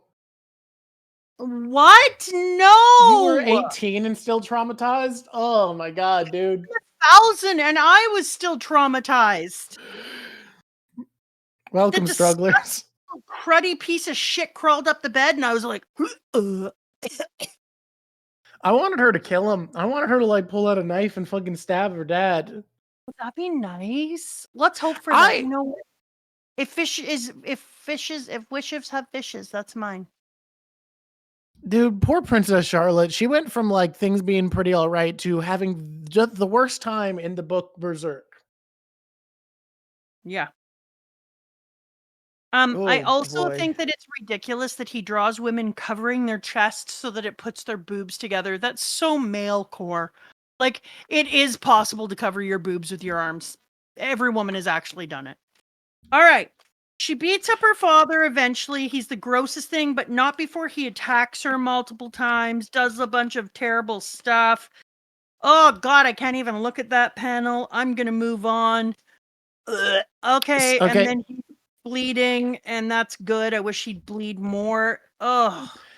To the person who said it's okay because I read Parasite when I was in junior high, guys, Parasite, unless you're really susceptible to body horror, is nothing compared to this. If body horror really fucks you up, whatever, but like this is... There is a father-daughter reading of Berserk out there on the interweb, and which is hilarious. So bad for them in this part. Hey y'all, one day we're going to talk to you, I imagine, because we're doing very similar things in the online ecosystem. I am so sorry for you. And I want you to know, I'm not going to ask how this section went. I'm not going to ask y'all about this bit, but also, fuck, y'all. That's so bad. Can you imagine you don't know anything that's going on? You turn the page and you're like, no! Maybe I'm just resilient to body horror, but someone's like, on a scale of 1 to 10, Parasite's at worst a 10. Parasite's like a 6. I don't know. Maybe body horror doesn't get to me the way it does some people. Whatever. This is a person actually traumatizing their living daughter for the rest. Yeah, this on the trauma was like a 9.5. This on the trauma for me is a 10. I can't. Here's why it's not a 10, because I said an objective thing that could have made it worse. It's true. You did say that. I said a thing that objectively could have made it worse, and if I can do that, it's not a 10. Yep, you are right. It could have gone. Nonetheless, it's not like she's going to be like, well, thank God he didn't actually sex me. For her, I feel like it is slightly better still. No, she found out her father wants to porcify her. Like, that's it. I mean, look, yes. We can move on, but I still think I'm saying a 9.5 on the fucking me up scale. 9.5. I will give you 0.5. Oh, you said 8 at most. You didn't say 8. You said 8 at most. I'm still saying a 6. I'm saying a 6 for Parasite. Let's move on. In my world, I will agree that 0.5 is the amount better it is that didn't occur. So I will give that to you. Yeah. We gotta move on. I have a headache. Gotta move on. I feel sick to my stomach. Hey, remember when we were talking about things that we really liked? We're at Guts at the sword tournament, right? This person is right. Atori is right. Slug Demon, best dad. The Slug Demon so far is the best dad in the series. That's true. He wasn't willing to sell out his daughter even when he'd almost lost his humanity. How is that real? That the Slug Demon, like Casca's dad, sells her. This dad, obviously, daughter's ass the way that Mr. Gut Berserk's dad did. Yeah, literally the best dad in Berserk is the Slug Demon. By a wide margin, it's not even close. And he considered selling her soul to devils for a half second. Yeah. That's a wild moment. How do you know the series you're reading is pretty fucked up. Guys, all you know. the second best The dad is Slug Gambino. Demon is the best dad by a country mile. But I think even more fucked up, the second best is Gambino, I think. Oh my god. Wait. Oh my god, yeah. Casca's dad didn't just sell her once, was going to sell her as that forever. As a forever that. Oh my god. Gambino's the second best dad. Oh, Adonis. Adonis's dad probably Adonis's dad is probably the second best dad. True. So we saw him beat his son and chastise him. So we don't know. It's between Gambino and Adonis's dad. Probably Adonis's dad. What the fuck? We're in a dark story.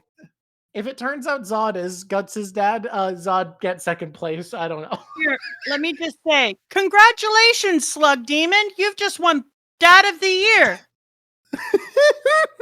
It's like how in One Piece all moms are dead. In Berserk, all dads suck. All dads. All of them. Okay, here we go. He screams out, he's sad, no one cares, we hope he dies. And then we see Casca. Oh, right, the betrayal happens first, I forgot. What could this be about? I'm doing this little tiny child's voice. Are you ready for this little tiny child's voice? What could this be about? Griffith calling us out here suddenly. I'm guessing it's training. Without any equipment. Bob, Bob, Bob. No, it's betrayal. Everyone take cover. The arrows fly from the sky. Too many horses got shot in the making of this manga. I'm not happy about that. If you're going to kill people, you're going to kill people. They're mercenaries, whatevs. But the horses didn't. The horses are also mercenaries. They didn't ask to be mercenaries. They couldn't give permission. They weren't like, you know what? I'm into it. So no, too many. But I am a little bit sad about the little boy getting the arrow into him. That was a bit sad. Dark. Then again, when slug demons are your best dads, that's expected. So I'm gonna move on. When there was a point when there was 1, 2, 3, 4, 5, 6, 7 arrows flying at Casca, and she was just like, well, today's the day that I die. And then somehow she doesn't die from that. But her period took her out. I was like, wow, Casca, you really are strong and weak. I repeat that the only reason Casca's such a weird character, right? Because we constantly see evidence that she's incredibly strong, but then we also constantly see her in situations where the story tells us, by the way, Casca's not at her best right now. Like, she's in such a weird state as a character where the few times she gets to be at her best, she's an unstoppable killing machine. And then, like, half the fucking time we see her. Quit making excuses. Every time from now on, go into it, I'm going to do this to you. And we're not even going to be editing it out because it's impossible.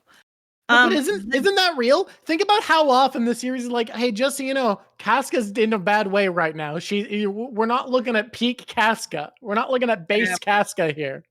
When the dude is torturing Griffith, I was like, I really love that they just had to make him the grossest thing possible. They just asked themselves, how can we make this person look deformed on the inside and out? Because I know people are like, that's his outside, but you're telling me his inside is good? He's doing stuff. The guy who got a job as the royal torturer, letting me do whatever I want with such a beautiful, splendid one like you. That's not good, dude. So like, don't get on me for that. Honestly, dude ain't good inside either.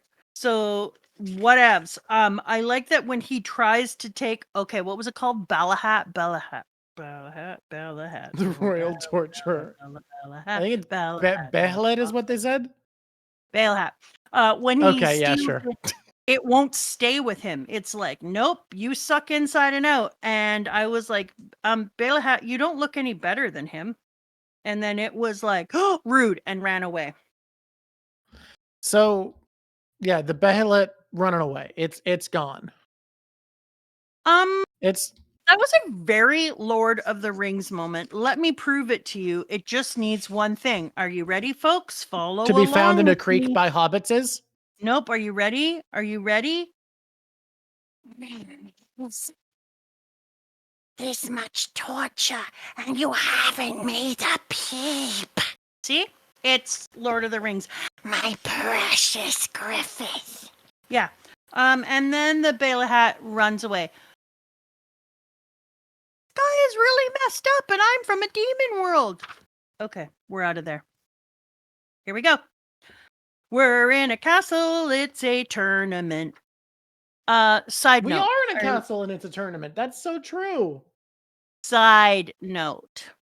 Yeah. You know what I really loved? What's that?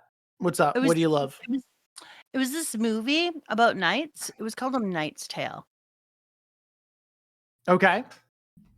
And whenever I see people in a tourney doing their tourney things in night times, and they're like, whoop, whoop, and they're running at each other with great big old pointy spears and stuff, my brain cannot help but Knight's Tale it, which makes it way less poignant. And so over this entire thing, I want you to know that I have overlaid the sound golden years over this whole thing. Hey, can I teach you? First of all, actually, that's fucking fantastic because I love A Knight's Tale, and this also reminded me.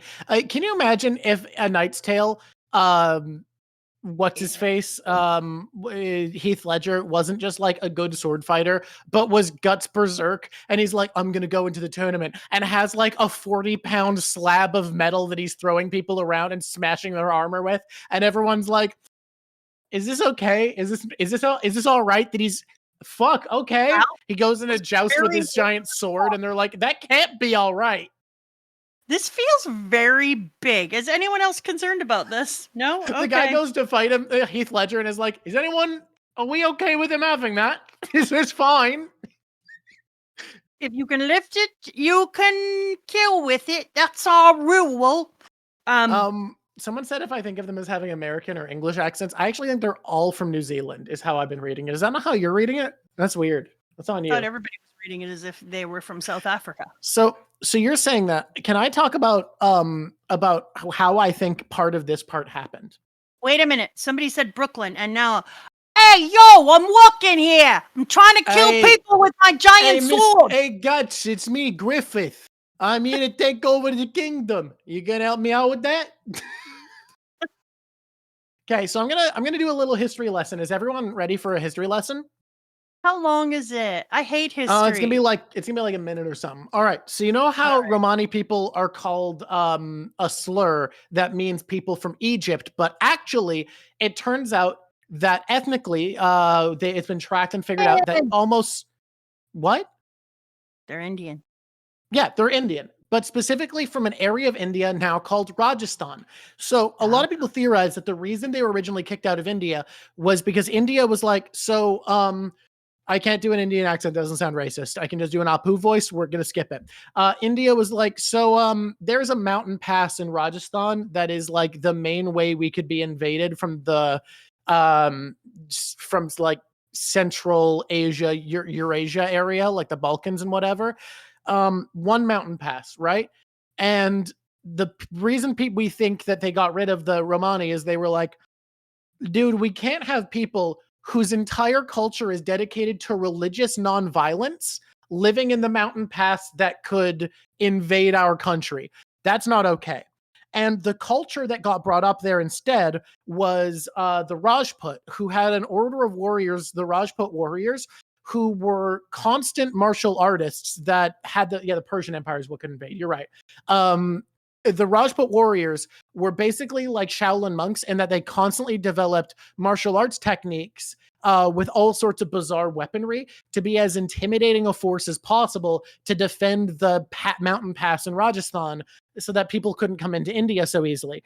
And I think Mr. Guts Berserk's author, Kenny Boy, found out about the Rajput warriors and all their insane fucking weapons and was like, so that's going in my book. Holy shit. Whip swords, multi-bladed punching knives, razor frisbees. Hell yeah. Basically, he found out about the Rajput warriors and was like, in this story, you buried the lead. The lead is that I was sitting with your great Auntie Anne at dinner at your great grandmother's house one night, and I said to okay.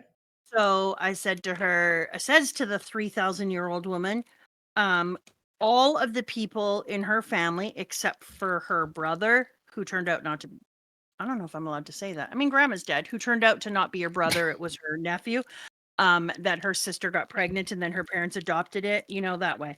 Anyway, yeah.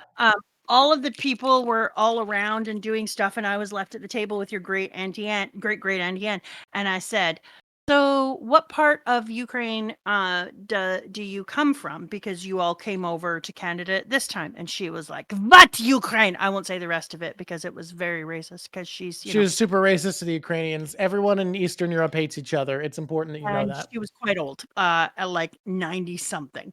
What Ukraine? We are Romanian. We are Roma. And I was like, pardon me now? And so all of these years, your grandmother had told her son and your dad and her husband and her daughter and everyone that they were Ukrainian. But it turns out you're Roma, which is why I could never figure out that I'm First Nations, but your dad gets so much darker than me in the summer. And then, but in one spilling moment, your great Auntie Anne explained it. But you can't tell our fan base that I'm part Roma. Now all of our German fans will hate me. My God, your aunt was actually freaking out. She took your dad aside and was like, don't tell anyone that we have any Roma blood. And I was like, you're kidding me right now, right? And she was not kidding me right now at all. So something about that story that I find so funny is a lot of people will all the time be like, teaching abstinence is the best way to avoid teen pregnancy. Teen pregnancy used to be way less common. It's like, okay, but if you look nowadays, if you look nowadays, all of the states that teach abstinence only as their protection have the highest rates of teen pregnancy. And for whatever reason, in the last like 30 years, the rates of Christian families suddenly having one child 20 years younger than the others disappeared. Isn't that weird? How like 10-year age gaps between siblings has become way less common for some reason. Wait a minute. There's 20 years between my sister and I, but it is the same mom. I just want to point that out. I know, but I just want to you have to admit that's the less common origin of that. Drawk, 9 people dropped off of here when I said that you have Roma blood. Yeah, I mean, it might have been my joke about calling Germans racist, but also Europeans actually hate Roma people. I need everyone to reflect on something. We talked, not a lot of them, not all of them. If you're a European and you're not racist to Roma, great, good job. I'm happy for you. But I do need to highlight the fact that I need you to think about this. Okay, look into this. Because if you're European and you're like, well, the Roma actually deserve it because they commit crimes, that is true. But if you look into it, most European countries have laws that make Roma people who choose to live in Roma communities literally be unable legally to work a job, meaning they have the choice of abandoning their family and their home or being a criminal. And I need you to think about, if your choice was to abandon your family or do crime, you'd probably do crime. So maybe don't judge Roma people for being criminals more often than other ethnic groups. And maybe think about the fact that their choice was to literally abandon their home and family or be a criminal. Think about that. Before you're racist to them, consider that, please. Believe the things we have gone into in this particular episode. Yeah, we've been going all over. I can't wait for when it is being edited. It's like, it is a wild roller coaster ride. Okay. Yeah, we've been all over the place, but look, I get into just this is 30 seconds. The reason I get into this is because one day I was talking to a German person online and they were like, man, I can't believe how racist America is. And I was like, well, lots of countries are really racist. It's just every country has a different group they treat badly, like Canada with First Nations people. And he was like, not Germany. And I was like, what about Roma people? And he said, That doesn't count because they're not people. So now I take it really seriously when I talk to people about how Europeans treat Roma people. That's an interaction I wasn't expecting. Yeah, that's what he said. Here we come to save now the we can day. Okay, how much of We Will Rock You can I sing before we get into the trouble shop? How well are you going to sing it? I always try to sing things shittily on here so that I can make sure it can stay. Then you're A-okay, buddy. Okay, thank you. We will rock you. Because it was pointed out by someone that that's what would be playing during this scene. So a dude lifts a rock. Ooh, everyone fightsies. Ooh, Then we see this guy who looks like a golem, standing there being like, one side is the mercenary, Valencia, also known as the King of Massacre. Can I just tell you right now? Oh yeah, I really ruined that, Prox. You're right. I should have said we will Drawk you. What a miss. That's true. That's real. This dude here, his name Valencia is weak. The King of Massacre, though, that's pretty good. That's a pretty good name. That's a pretty cool name. Yeah, he should just go with that one. He should drop the King of Valencia part. You know who could take it up if they wanted to? Is the cool-ass three-sword Zorro wannabe on the other side with the cool-ass scarf across his face. That's what I'm telling you. This guy only exists because my boy Kenny learned about the Rajput warriors and was like, fuck yeah, I'm putting that in my book. That is such a wicked, wicked look. The other side of the tournament, the Dark Horse newcomer using strange weapons and techniques continues to cut swaths through the competition. I see what you did there. The Agnamic warrior from a strange land, Salat. Salat almost sounds like slut, and I don't like that very much, but I do like that there's something cool about saying Salat loudly as a crowd. I do want to say, every weapon he uses, while exaggerated, is a real weapon of the Rajput warriors. Yeah, okay. Salat. I think cool, though. That's a cool fact. I think I should do the Thunderdome thing. Thunder, thunder, thunder. That's not Thunderdome. That's Thundercats. No, that was also in the Thunderdome when I was a kid. No, it wasn't. Thunder is from Thundercats. People, help me with this. Okay, can I just tell you the Thundercats stole it? What year is Thundercats? Oh my God. Guys, what was first, Thundercats or Thunderdome? No, not the Thunderdome. It's both? Stazzy Boy saying they both did it. We used to watch, I didn't. When we say we, I want to make sure that you all know. Thank you, Stazzy Boy. It's both of them then, because the trucks with the giant ass wheels? What are they called? Big wheels? No. Big trucks? No. What do you call trucks when their wheels are bigger than the truck? That used to be a thing in the 70s and 80s. People were monster trucks? Monster trucks. Can I just tell you one of my greatest shames ever? I dated a boy with a monster truck. That shouldn't be a shame. That's kind of cool. That's wicked. No, he would pull into my driveway and I would jump off my balcony into the back of his truck and then we would take off. And to this you day, were saying cool things and you're like, oh, what a shame. No, this is my deep shame. No, it's honestly, not. A truck tall enough that you can jump off your balcony into the truck is cool as fuck, dude. That's rad. No, it was so lame. We lived in a place where we were right on a beach and we used to do like beach runs where you would just drive at like 20 kilometers an hour up and down the beach and posture and be a teenager in the hot sun. Guys, has she said anything that doesn't make her cooler so far? And please. I would go up and down in this freaking monster truck after I jumped off. It's so everybody's like, this is so fucking cool. This is cool. No, everyone thinks you're awesome. You're saying something you're embarrassed by, and all of chat is like, you're so cool. We've given Lav too many shorts and not enough video. We've made so many YouTube shorts today.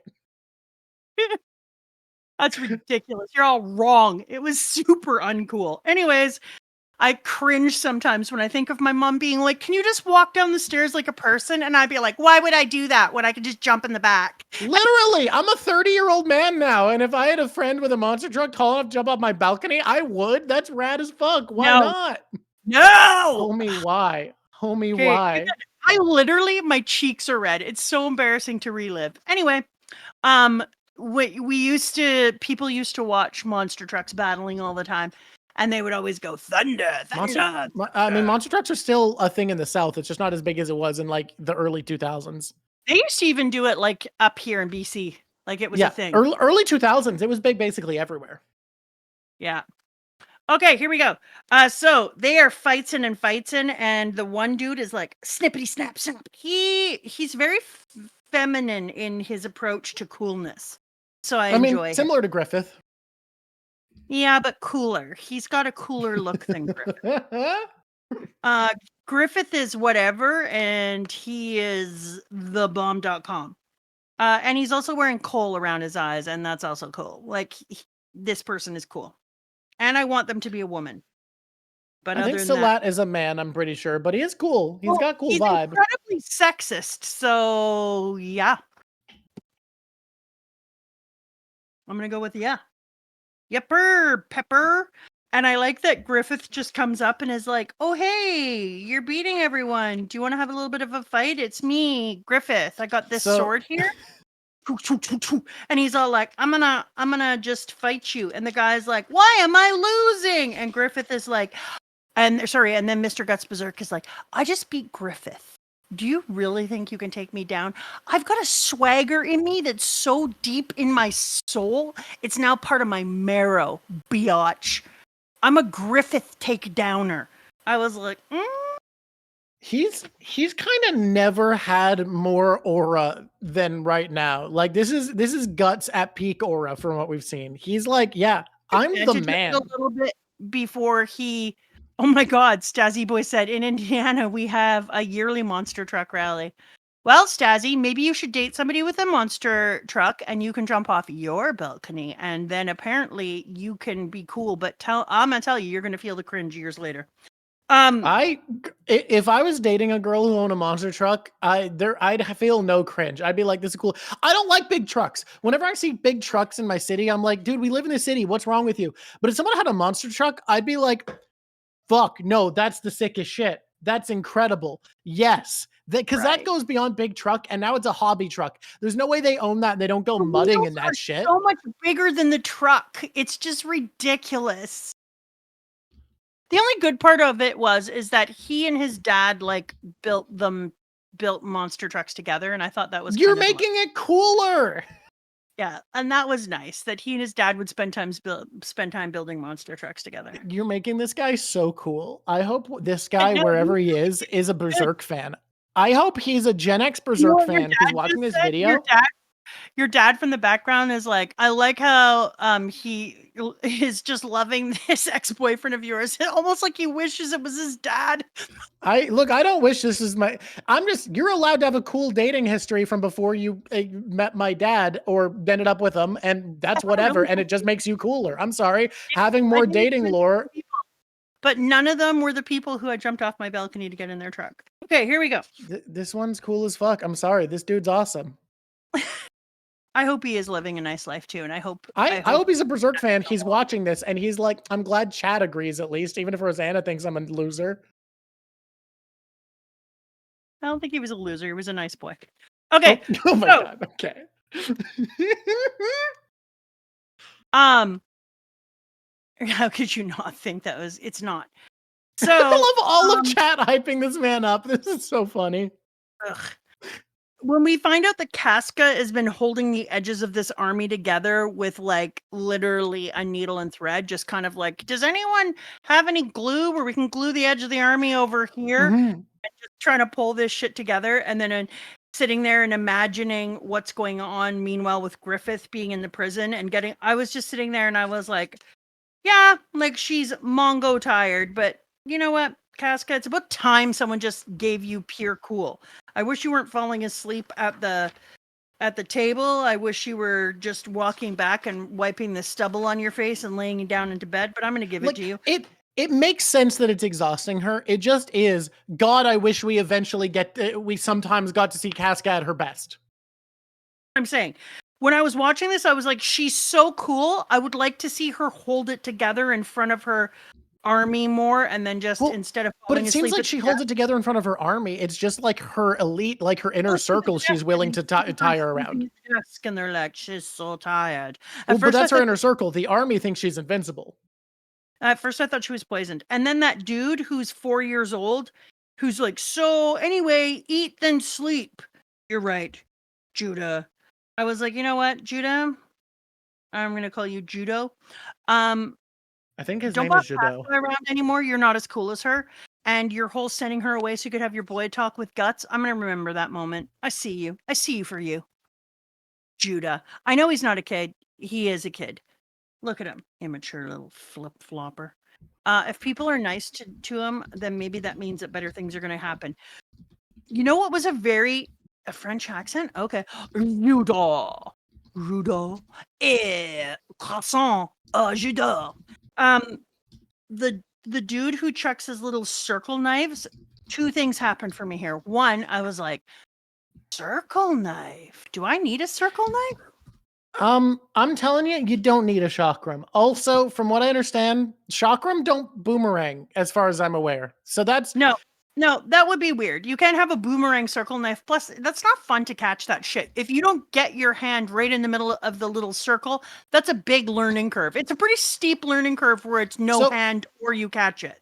So from what I understand about chakram is as throwing weapons go, they're fantastic because a big issue with a lot of throwing weapons is you have to kind of either have them weighted so that when they throw after a couple spins, they just travel blade forward, or you have to be really good at gauging how many times they spin based off distance, predicting how quick your opponent, and building up really good intuition for throwing so that it has the right amount of rotations to land, which limits when you can time and when you can throw. It basically means, sure, you can develop the instinct to hit. Now, here's what's cool about chakram is it's literally all blade. It also, because it's a frisbee, travels really predictably if you train. So chakram are way more reliable throwing weapons. Most throwing weapons, other than javelins, which are just good, require a lot of practice to get right or be good with. And from what I understand, chakrams, the aiming is really easy to learn. The timing's easy to learn. They're hard to parry. And if they're aimed at someone's head, it's even hard to see coming because they're so thin like it's hard to know where they are. First of all, the fact that it went right through this guy's head before he even knew that he'd been chakrammed was funny as shit, where he's like, oh, what's poking out of my face? But also, when you were like, they're basically frisbees, your dad and I will play frisbee golf when we go over on the island. And we have played frisbee throughout the times. I am so bad at frisbee. Chakram would literally be me killing people with chakram would literally be the greatest funny in the way that it's like body horror and it's bad, but it would be me as a silent assassin coming in and just cutting all the wrong things up, killing people's dog, just the usual. I also, which you wouldn't like because you don't like when animals die in Manga. No, I would die. What I was going to say is, What I was going to say is chakram come with one weakness, which is all of the things I said. They're much easier to learn how to throw as far as like their danger level to your enemy. From what I understand, the hardest part to learning chakram is learning to throw them quickly and reliably without cutting your own hand. But do you want to hear the best fact about chakram? The absolute best fact about chakram. You're going to love this. It better be the best. I'm expecting it. No. You're actually going to love this. How do you think you store chakram when they're bladed on all sides to be able to throw them? Because if they're a harness, they have to be fully sealed or they're dangerous, right? Okay. When Rajput warriors would go into battle, and I'm not joking, one of the main ways of storing chakram to be ready, you're going to love this, was to wear a reinforced with framework, you think usually wicker framework, wizard hat. And they would have different sizes of chakram on their hat that they could pull off the hat, throw, pull off the hat, throw. And it was a really quick and easy way to store chakram. And I'm not joking. I'm not going to lie when I say that it is worth learning frisbee for that. And that's a big thing for me to say because I'm very bad at frisbeeing. Oh. Yeah, it's it's a thing and I love it. Now obviously they weren't like full on wizard hats like we'd think of, but they usually had a bit more of a brim. This is the one I could find a picture of, but I've seen ones before in history things that have more of a brim. So they would have all these different chakrams at different levels on the hat. Yeah. Isn't that fucking great? Oh yeah, baby. That is some killing things. I wonder if you could use them. I wonder if you could use them. You know the moon-shaped knife up north? Ula? No. No. What was it called? I'm looking it up. Moon-shaped knife up north. Yeah, the Ula. Okay, so it's crescent moon shaped, and then it has like a handle at the one end. I wonder if you could use them the way that you can use the Ula, like the way that you can get under the skin of an animal and skin it so cleanly because of the shape. If one little part of the chakram had a handhold on it. I have seen chakrams with handles, but they're less common than the ones, because I don't think they fly as cleanly. They're less common than the bladed all around. You could make a critter out of that. Frostfire's genius. It's not impossible. Yeah, dude. Here's a picture of that someone did, an illustration of Rajput warriors readying for battle, where they've got their arquebuses and then also chakrams at the ready, some of which are on hats. And I love this so much. Hey, dude. So the Rajput warriors are so cool. The dude comes and he fights and he has the fighting, and then he starts to beat Casca up because once again we see Casca not at her best. And I want to echo the thing that you said earlier. Could we just see Casca at her best? And then Guts comes, and Guts is like, "I'm Guts and I'll save you." And then Guts is like, "I'm saving you." And then they chakram, and then Guts is like, "Oh, you're gonna throw things at my head? I'm gonna catch them on my finger." Ugh. No, Guts. Why? I do like the catch on the base of his sword, though. That was kind of cool. Why can't a man catch a bladed knife dip frisbee on his finger? What's wrong with that? I think you answered the question while answering the question. The inside of it's not bladed. Anyway, the inside of the chakram's not bladed, or you can throw it. I'm not gonna lie. The dude, amazing. The way people died, so cool. Him existing for me with Casca was mid. I was like, I don't really care about him. We could have used anyone else. I do like it when he says mean things and he dies. That's funny. And he does come back to save them, but I didn't necessarily need to be him, other than to say, like, look how far away I went, which is, I suppose, a thing. And I know that they did all this stuff, and then they're like, "You're back, Guts. That's so great. You know who you should go see? Casca. She's been holding this all together all by herself." And then Guts would go, "Why weren't you helping? What do you mean? Why is it? Could none of you help with that? Could none of you?" And that's exactly what I was thinking. And when they were talking, I was like, so you knew how hard things were for her, but you didn't think to yourself like, oh, well, we should step it up a little more. Maybe we should take on some of the mental load and help her with this. Yeah, no, it was wild to me. I was like, how do you guys become bandits, by the way? Well, funny just story. Kind of ridiculous. And ridiculous enough that when she goes to jump off the cliff and then he saves her, where she goes, "No good, Griffith's no good without you." And I was like, who cares? Not everything has to be about Griffith, Casca. Doesn't all have to be about Griffith all the time. This isn't the Griffith show. I mean, it kind of is, but it's like Spider-Man. If you're nothing without Mr. Guts Berserk, then you shouldn't have him. But they definitely made the point when she goes, I couldn't be a woman or something invaluable to keep protecting the almost broken dreams of someone who might not even be alive. I just can't. I'm so tired.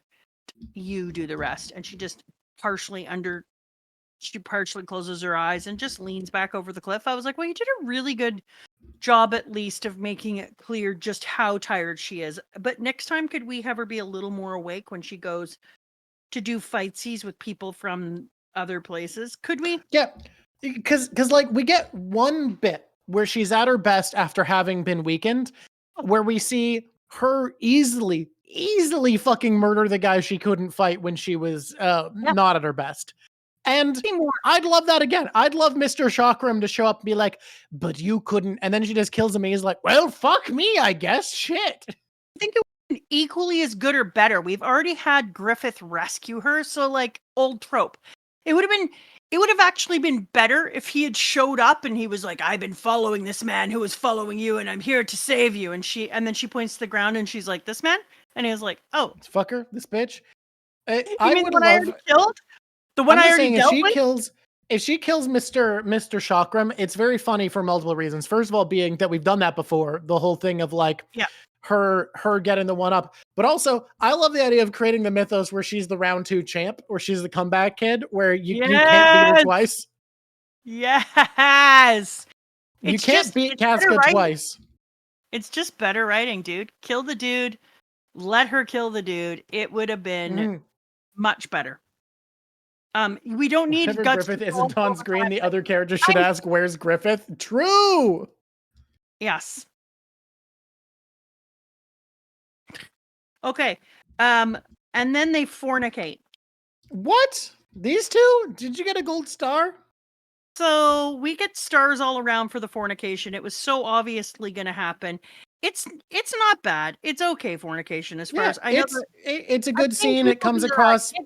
It's good fornication, and honestly, like I've read better, but I don't want to go into the details of it, obvious reasons. But what I do want to say is, it comes across more awkward than the Griffith scene, but in a way that's kind of charming because there's a physical dialogue between the characters happening. And I think that that's really sweet. And it's another piece of characterization shown through illustration, which is something that this author excels at. Yeah. The kiss is good. The fornication scene is okay. Never better. But the drawing of it is well done. But the best part by far is right when they're getting into it and he seems to be out of his head. Boom. He's right back in his head. And because of her haircut, he sees himself in her and slowly she transforms into himself as a child being raped. Oh, sorry. Sexually assaulted. So yeah, Dad, we're not allowed to say that word on Twitch. Nobody report us. Nobody report us. Nobody report us. Please, please, please. We're doing our best. So pathetic. And so then he sees himself in her and the Gambino sold your ass out. Any legal consensual fornication in this is good. The bar is so low in this manga is a real thought. It's so hilarious. We're like, oh my god, it's fully consensual. Everyone. We're so excited. And these characters are both adults. And consent has been given. And then he actually puts his hand around her neck and he didn't want to do that. And he sees himself and we relive who he was and what happened and what he had to do to survive. And I was like, this is very, very hard. Probably don't kill her. That would be better.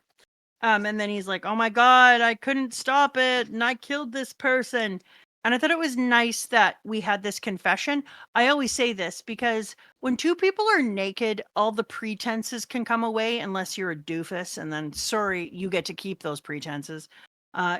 So when two people are naked and all the pretenses are aside, then he gets to be like pretty vulnerable and actually say the things that he means and how he feels. I actually found it shocking that in the text, he outright says the thing. Like, I thought we were going to do the thing where we leave it all unsaid. Yeah. And I was so excited that the text just let him say the thing to her and then let him relive the moment because how healing is it that then she said, even if we're just licking each other's wounds, that part was beautiful when she ran up to him. It was so beautiful. And leaned against him from behind. That was a very beautiful piece. And then she said, forget about it. Let's just be us licking each other's wounds, even if that's all it is. I want to say, I don't think people understand how hard it is as a writer to, first of all, directly write something hard and difficult that this writer has done excellently. Sometimes too far, I would say, but excellently. Yeah. But it's even harder to have a character reiterate something you already know and that you already felt pain with. That's really hard to feel comfortable writing. So people often don't, and they find ways around it because it feels too blunt and it feels too forced and it feels too weak. But it's not. It feels that way because there's a fear of directly confronting and saying what has happened in your book, especially I would imagine with a comic where it's only ever been shown and not said. Putting words to something like that takes a lot of this wasn't a pun but guts. It takes a lot of guts. Fuck it, we move on. Oh my God, it wasn't meant to be. Oh my God, I feel very uncomfortable with this conversation now. I didn't want it to be a pun. It wasn't your pun got so punny. It was uncomfortable. It's funny how that's the part that was too far, was the pun. You went too far. Anyways, this is a really well written scene. It was beautiful, and I also loved Gut stopping her from falling in and being like, fucking stop. No, I've had enough difficulty with you and fucking cliffs. Done. Ugh. Agreed. Just agreed. Okay, where are we? Fucking no. Now I have to go into this thing because bleh. Well, that's the sound of me realizing that I have to buy a new black book. I'm all out of black books. Damn. I'm pretty upset about it. If you're gonna know the truth. That's my sigh. Okay, here we go. Here we go. Go. Patio. Boop. I don't know where I am because I'm on a website. Gross. Yeah, you need more books. Hey, everybody, Mama Drawk needs more books. No, actually, I say that. Someone might have bought us books because I got the biggest package. I'm sorry, Dr. Jack. Yes, even yours. I got the biggest package we've ever received. I need to highlight, this package is so big that whoever sent it to us straight up spent $108 just shipping it. And that was like enough shipping that the USPS guys decided to put that on the box as a reminder of, hey, someone likes you enough that they shipped a box that fucking big to your house. The money that I spent getting stuff to your aunt in Germany. Yeah, so we're gonna have to open that on anything to us too, because it comes from Sweden. From Europe. Yeah, I don't. It's not Sweden. I just said a European nation. No, you shouldn't say that. Is it just me, or is Sweden the most European nation? What? Did you what? What do you think's the most? Germany? What's the most European?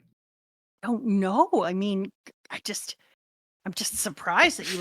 Finland is not more European. I don't know, but no, I don't know. Finland is not more European than Sweden or Germany. I refuse that. Most European? Well, at one time it would have been, nah. See, it can't be Italy or Spain because those are also Mediterranean, which is a different vibe.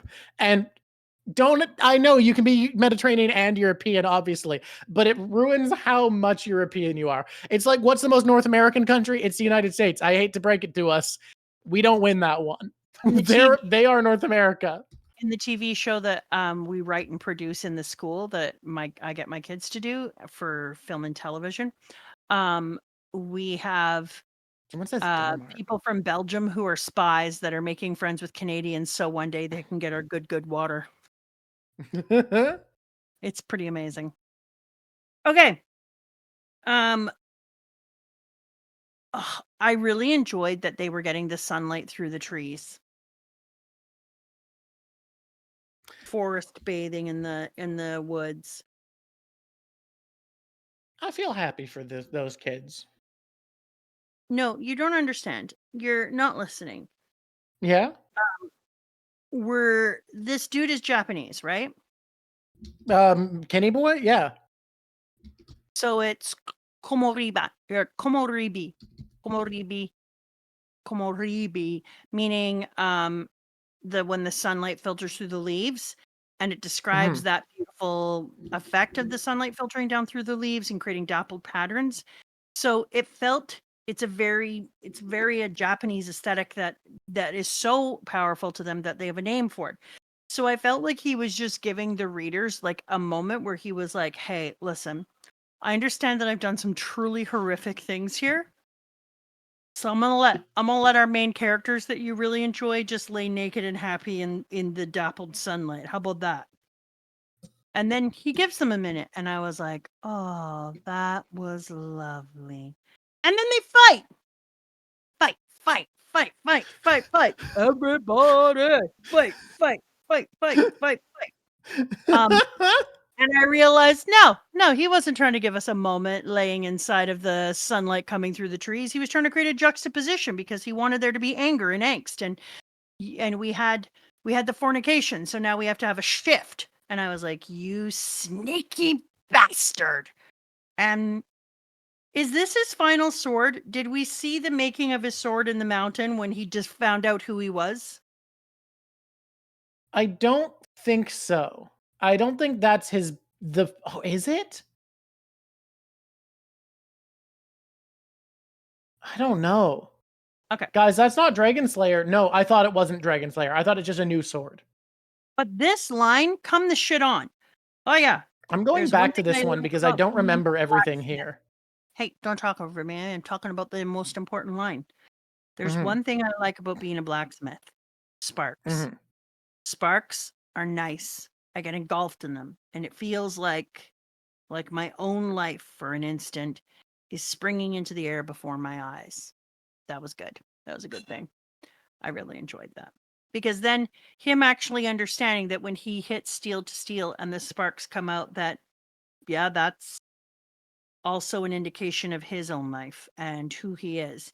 He gets a little weird with it, though, and he's all like, this is who I am, and he gets all into it.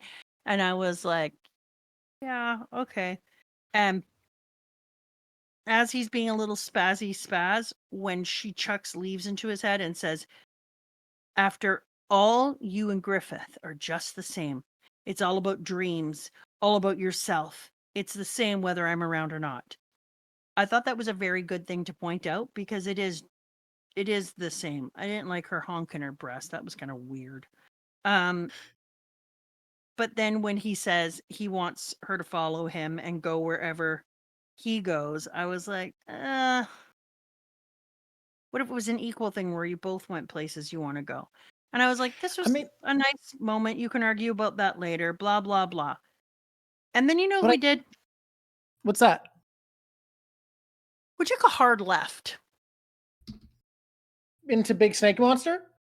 We took no. Okay, first of all, when I looked at that thing, and it was like, I had to put in, and I looked at it, and I was like, oh, it's a snake. It actually just looked like a big head with a tiny snake, a snake head hat.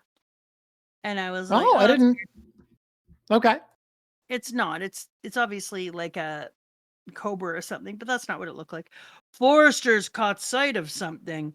It emerged from the valley deep in the woods, a silhouette against the setting sun of some giant serpent-headed monster. Now, something beyond human knowledge has begun to stir. And then the Balhalet was there on the ground, and I was like, that snake monster is fucking hilarious.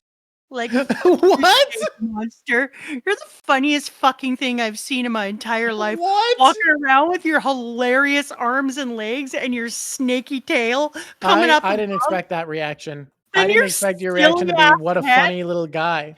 I seriously just wanted to put a little hat on you. You're the funniest looking fucking thing I've ever seen. You're ridiculous. Wow, this is not what I expected in the slightest to be your thought about the snake monster. So pissed off that I died from something so comedically hilarious. Wow, I was not expecting that at all. It's the same thing we saw in the prologue. Oh, okay.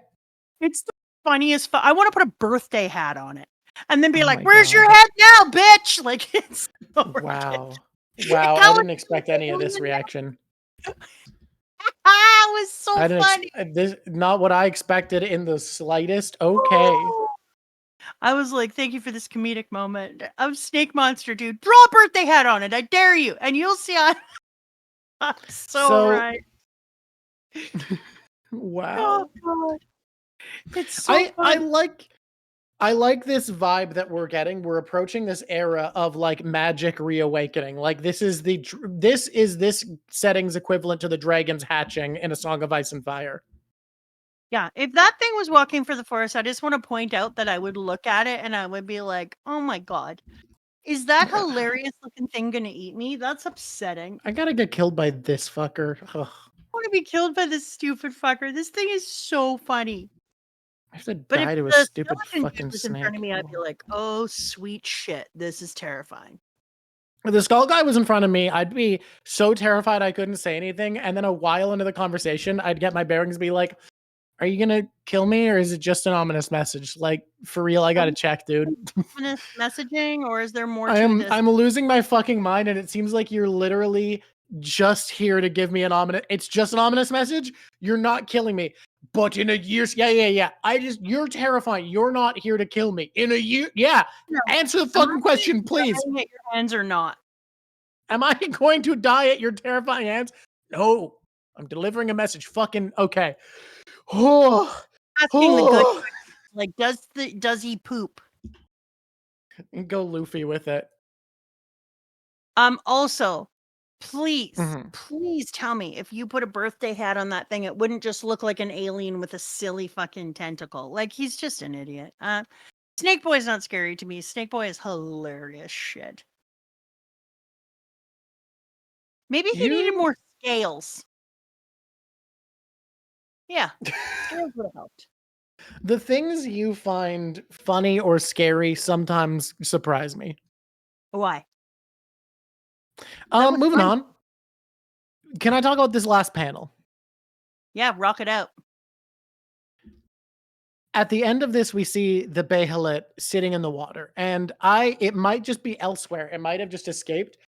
But I think this is a furthering of the passing of the torch of making Guts the protagonist. And I think Guts is going to be completely incapable of giving up the things and people he cares about for his dream.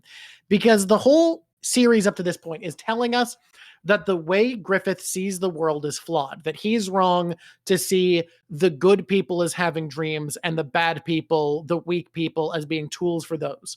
That's what the series is telling us. And I think Casca here is reiterating that, like, why is it that I have to come with you to live my dream? Why can't we both just live together as people? Why can't we just be people, being alive, caring about each other? Why isn't that enough? Why do you need to prove yourself to him? Why is that what you need? And I think that's going to be the lesson that Guts learns, the human morality, what makes a person good. And Griffith is going to see that and be like, oh, I am better than you. You aren't stronger than me. I was right. Because I am willing to give everything for my ambition and my dream. I think choosing Guts isn't going to be necessarily real, but is going to be the thing needed to reaffirm Griffith's position about who he is. I would agree. Because it's going to You're feeling all that too? Yeah, because it's going to let him see himself on the other end of that stick as being the person who did have the strength to be the person that he needed to be. Meanwhile, Griffith is just a piece of shit. A weak piece of shit. But one who earns God's blessing and is given the powers he seeks. Is it a god or is it a god devil? Is it a good devil? Well, we're going to talk about this a little bit later today, but I think gods and demons, as Griffith said, are the same thing. I think that it is just beings of power that is unquestionable to a normal mortal. And that only a self-actualized mortal like Mr. Guts Berserk is capable of demystifying that distinction. Listen. Yeah. It's a demod. It's a demon god. Every time you say the good people, all I can think of is Montreal to Hong Kong. Where have all the good people gone? Aren't you saying crappy enough? Like, you really got to work at it. Okay, here we go. That was awesome. What is our top 5? Apparently, you get to pick first today. Well, before we get there, I think I want to put Guts on the protagonist tier list of protagonists if we can. What? I think he's not at his best yet. I think we're not there, but he is a struggler, and he's regained the reins as protagonist, and I appreciate that for him. I want to give him a B+. How do we feel about a B+ for Mr. Guts Berserk here? I was going to give him the exact same grade. The thing is, I almost want to bump him to an A- just for actually talking about his trauma to someone he trusts. I think that's a hard thing to do. You know what? Let's just take a pause to say that if a person is going to open their heart up and talk about the sexual assault they came through, that we're going to give them a little more. So he is an A-. That was his A+ moment, but pushed against all his other moments, it's an A-. That's kind of what I'm feeling. Like, it's an A+ moment in a B+ arc and it's not like it's a B+ arc in general. I really like the themes here. I think that there's a solemnness and a beauty to Guts just very softly regaining the reins of this story. I agree. Of just like, I actually really appreciate the gentleness that he picks up being the protagonist again with. Like, I do. There's something he would have got an A+ for me if Casca could have lived out her dream, which is interesting. If Guts had shown up and Casca had killed that dude, and then the rest of it wasn't Guts rolling in like, I'm gonna save you like a prince. Woo! That actually would have lifted him for me. What was amazing was his realness and his emotional barrier breakdown was delight. But then the rest of it was just kind of mid in comparison. I know someone said this is their favorite section, and I think some of the parallels here of setting up like the weakness of Griffith, of seeing him become the inferior one, of him struggling to maintain his sense of self and hold on to his vision. I think Casca kind of confronting him about the final results in A-. I think this section isn't my favorite, but I understand why it would be someone else's. I don't judge the people who are like, oh, this is my favorite part of the story. It's really beautiful. It's really gentle. It's wonderful. It has a guy with a Rajput warrior weapon set. Oh, we didn't talk about the whip swords. The whip swords are a really cool weapon, but most tests show that they don't really cut very deep, which makes them not especially effective. They existed. Most people say basically they're kind of too hard to use. And the only way they can really kill someone is if you wrap it around someone's neck and pull at it. That guy's not in the anime. I mean, look, guys, at this point, every time you tell me something's not in the anime, it's awesome. So what if you're anime only and you're like, what's this whip sword and chakram guy about? Guys, read this shit. You don't have whip sword, man.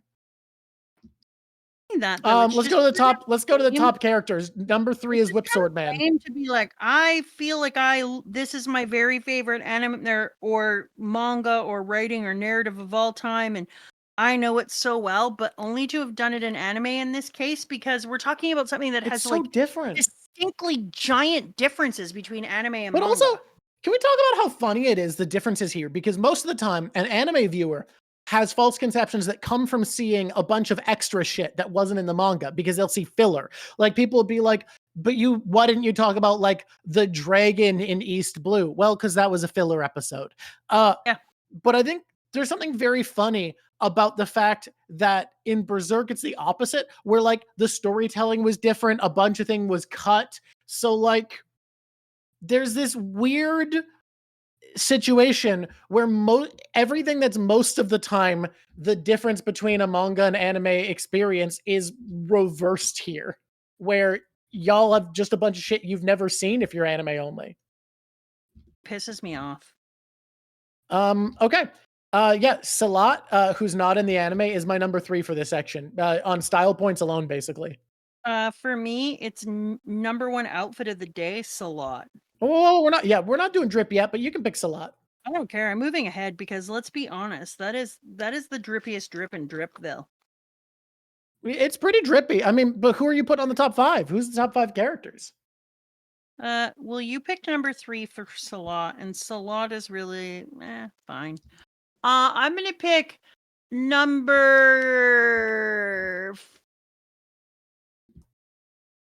5 is the torturer.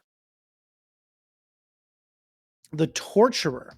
I mean, no, he's kind of a presence. I'm not doubting. It's just, it's interesting, you know? Well, A, he's gross and terrible. That's true. And B, he gets to hurt Griffith, and like that's my dream. So see, you know what I love about the torturer is it lets someone torture Griffith who isn't worse than Griffith. Like, it's not the king getting one over on him, and I like that because I'd like the king to not get anything he wants ever again. Yes, I want the king to also get tortured. Could we do that next? Oh, I'll do that. I love torture.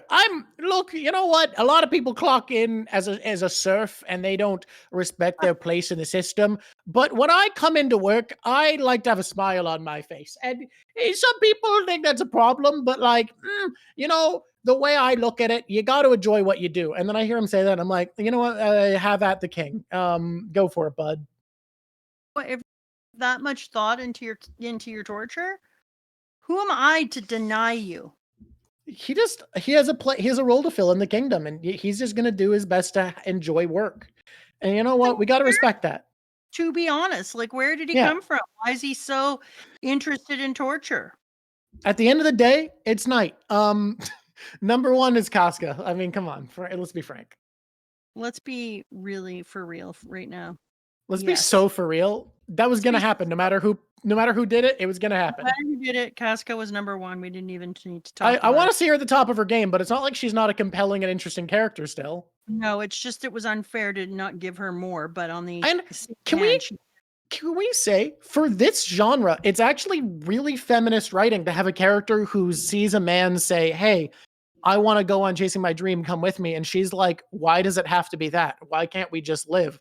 Why can't I also be a person and we be equals in just living? Why does it have to be some great ambition that I'm carried along for?" And I also think there's something incredible about a mangaka, an industry that praises the grind more than anything else. This man's like, maybe seeing yourself as more important and your mission is more important than other people is wrong.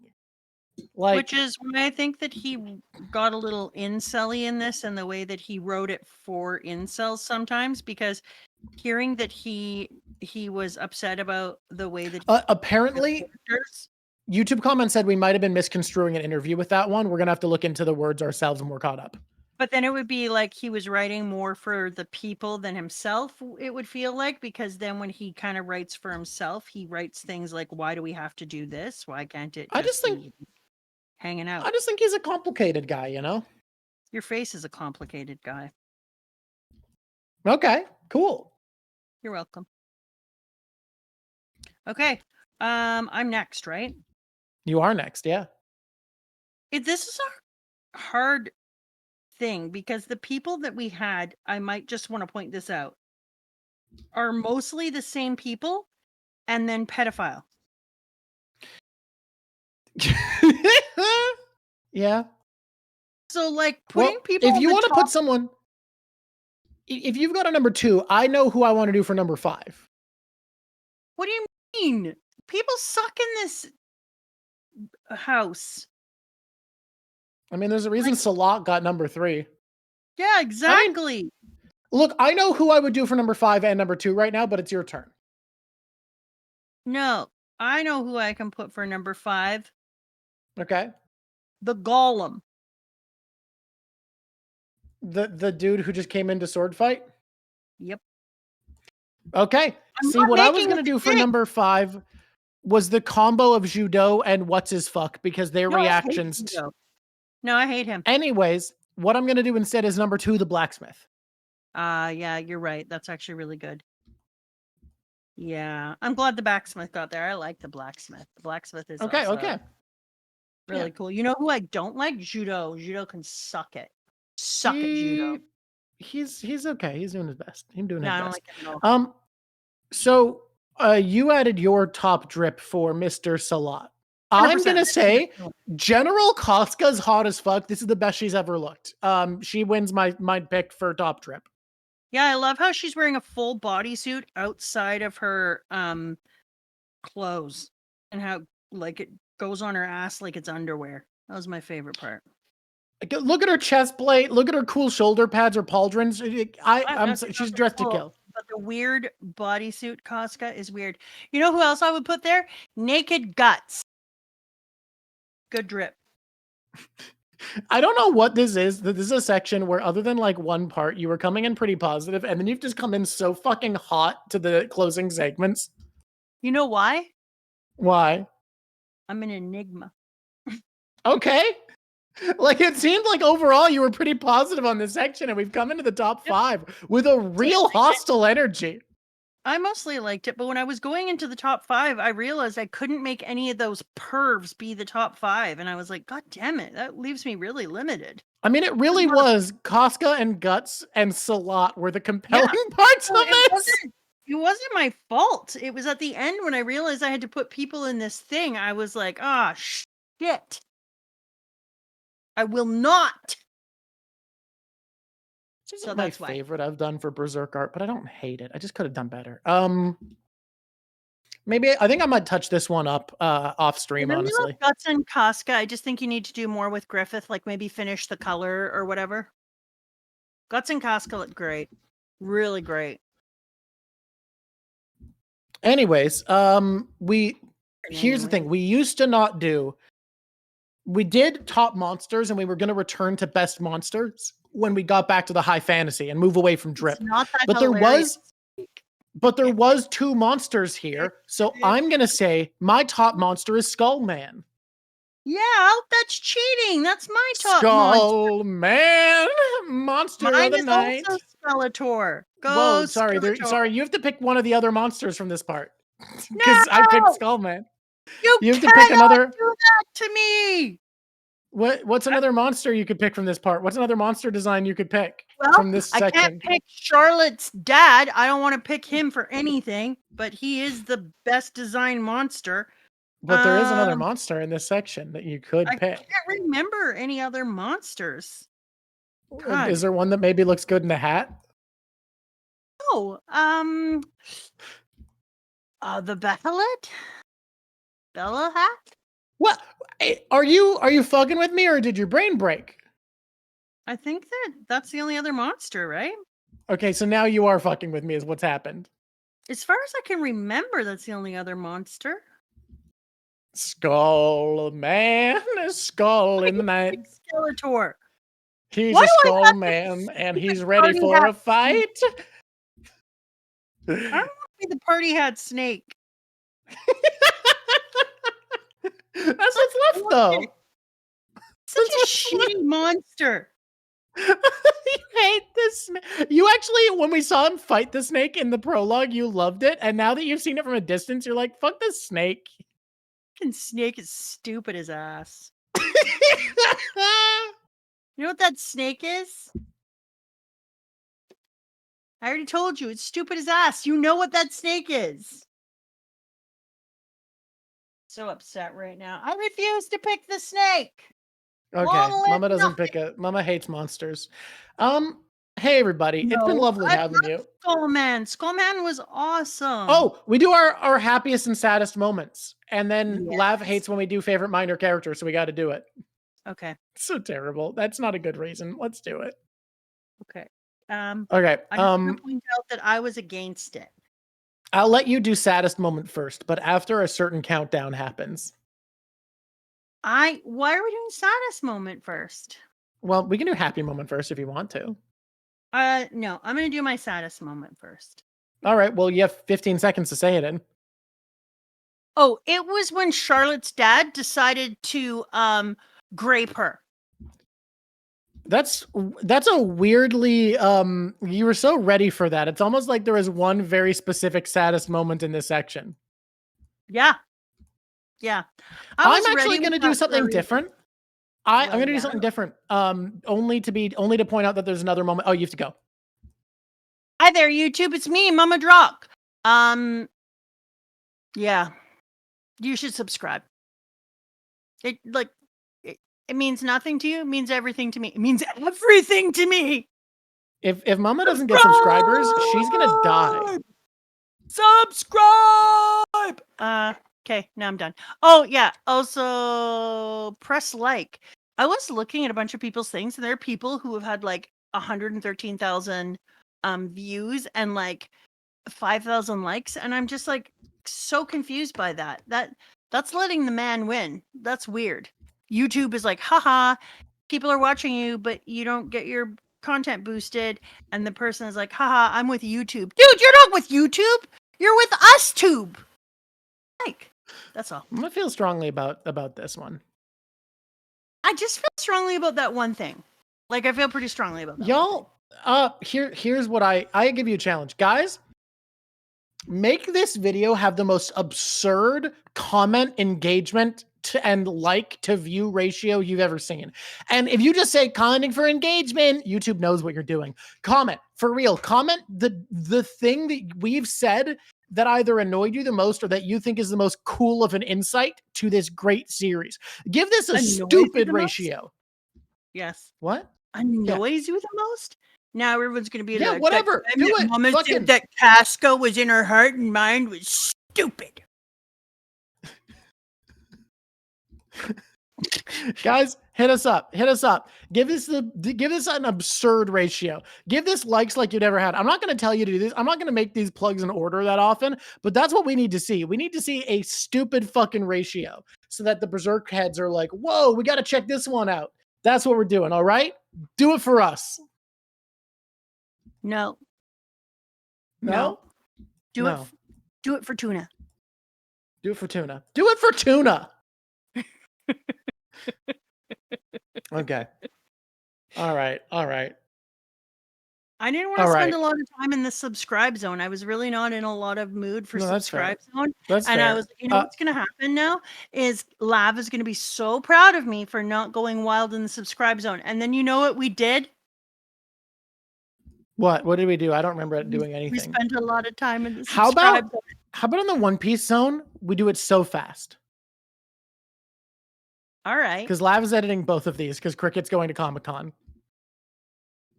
What color is Frankie's hat in the Viking universe? We don't know. None of the colors are official yet.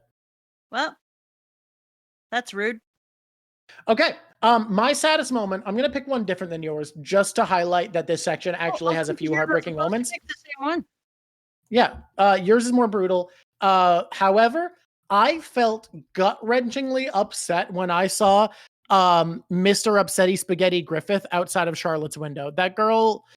This girl deserved to be the protagonist of a different genre of literature. I feel so bad for her. I was gut-wrenchingly just upset and like viscerally uncomfortable seeing him there. Like, oh, this is a man who needs to get his power back and is going to use this young girl as a method for that.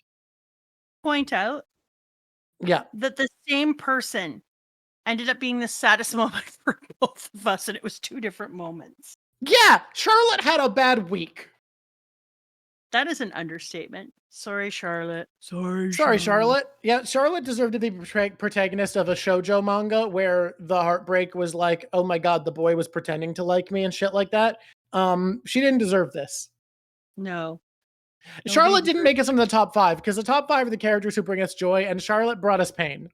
I know. I didn't enjoy Charlotte at all. There is not a moment where I enjoyed looking at Charlotte this section. It was crushing its crap. Charlotte, you crushed my soul.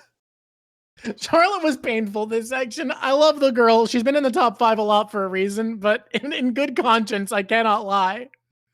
No, this is not the week. Although I feel bad because I feel like we abandoned her in her biggest time of need.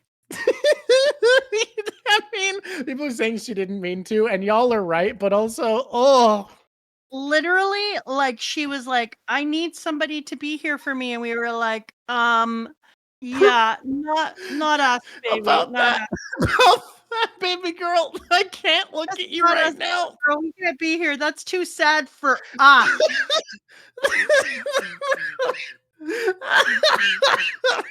He's so for real right now. Girly, I'm sorry, but there is not a moment I read this manga and you were on page and I was happy. We have lost the vibe.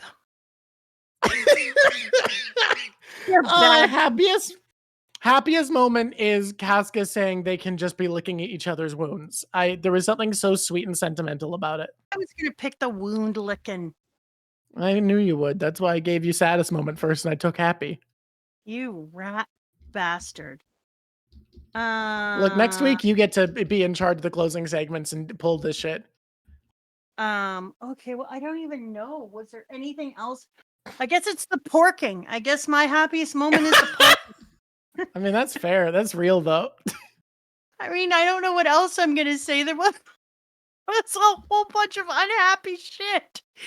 So I also found out that the Demon Slug dad was the best dad in Berserk. And so I guess for me, the porking is the best part, as far as happiest moment. Torturing Griffith is kind of happy a little bit. Oh, thank you, Race Revenge. Yes. Casca hugging him from behind. Oh, that is also good. Yeah, that whole scene is so charming. Great. Guts and Casca have such a compelling relationship. I love them so much. I'm so sad she has to have horrible things happen to her. Oh, God.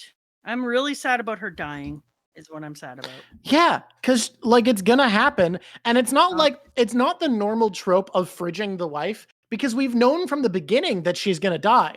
Because, like, we've seen the future. It's so fucking telegraphed. Yeah. And so here we are. Yep. It's so upsetting. I'm really unhappy about it.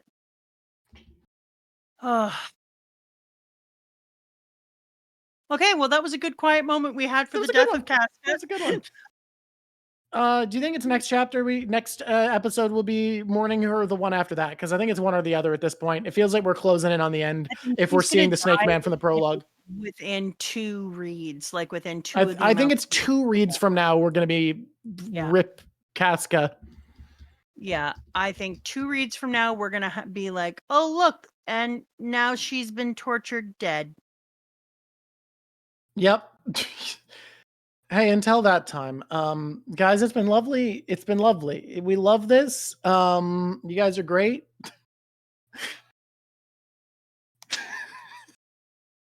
Hard to roll into a happy tone from that statement, huh? You know what? We can do it. If anyone can do it, it's us, because we're doing a happy Berserk. Remember? I was about to say, we're doing the happy Berserk read through. Guys, it's been the happy Berserk read through. You can't just say it. Guys, it's been the happy Berserk read through. I'll help you out. I'm going to do it for us, because I think I've got my finger on the pulse of this. Okay. You ready? Here we go. Count me in from 3. 3, 2, 1, let's jam. Hi there! So that's been a really good time that we've had here doing Berserk. Some of the happiest moments we've ever seen. We had a couple hook up finally, and that was nice. We found the best dad in the entire thing, and whenever you can find the best dad, you know you're in a happy land. And we met some really cool characters along the way. It was definitely the friends we met along the way. Many of them died, but we did meet them. And so that was a really good moment. So thanks for coming to Berserk with us. It can only go down from here. And plus, snake party hat. And until next time, everybody. Usually you say pain-free. Pain-free. I'm painkiller. Wait, we didn't do a thing. Pause. Thank a Patreon. I have to make sure it only loads current patrons, because the last time I did this, for whatever reason, it loaded a Flip. Hadn't been a patron since like July. You know what? I'm still glad Flip finally got called out. I'm going to be real with you right now. Yeah, me too. Okay. Filters. All active payment? Yeah, okay. So this is only people. Give me a number between 1 and 24. 24! 24? No, 4. 4? Okay. Thank you, Kretz! Kretz? Like, how do you spell it? Kretz. Kretz. Kretz. I need to know what that means. I don't know. I'm gonna look it up. They're just Kretz. They're Kretz. I'm gonna ask, what's a Kretz? Yo, Kretz, what up? Here we go. Ready? Well, it's Kretz with a Z, so it's probably not a plural.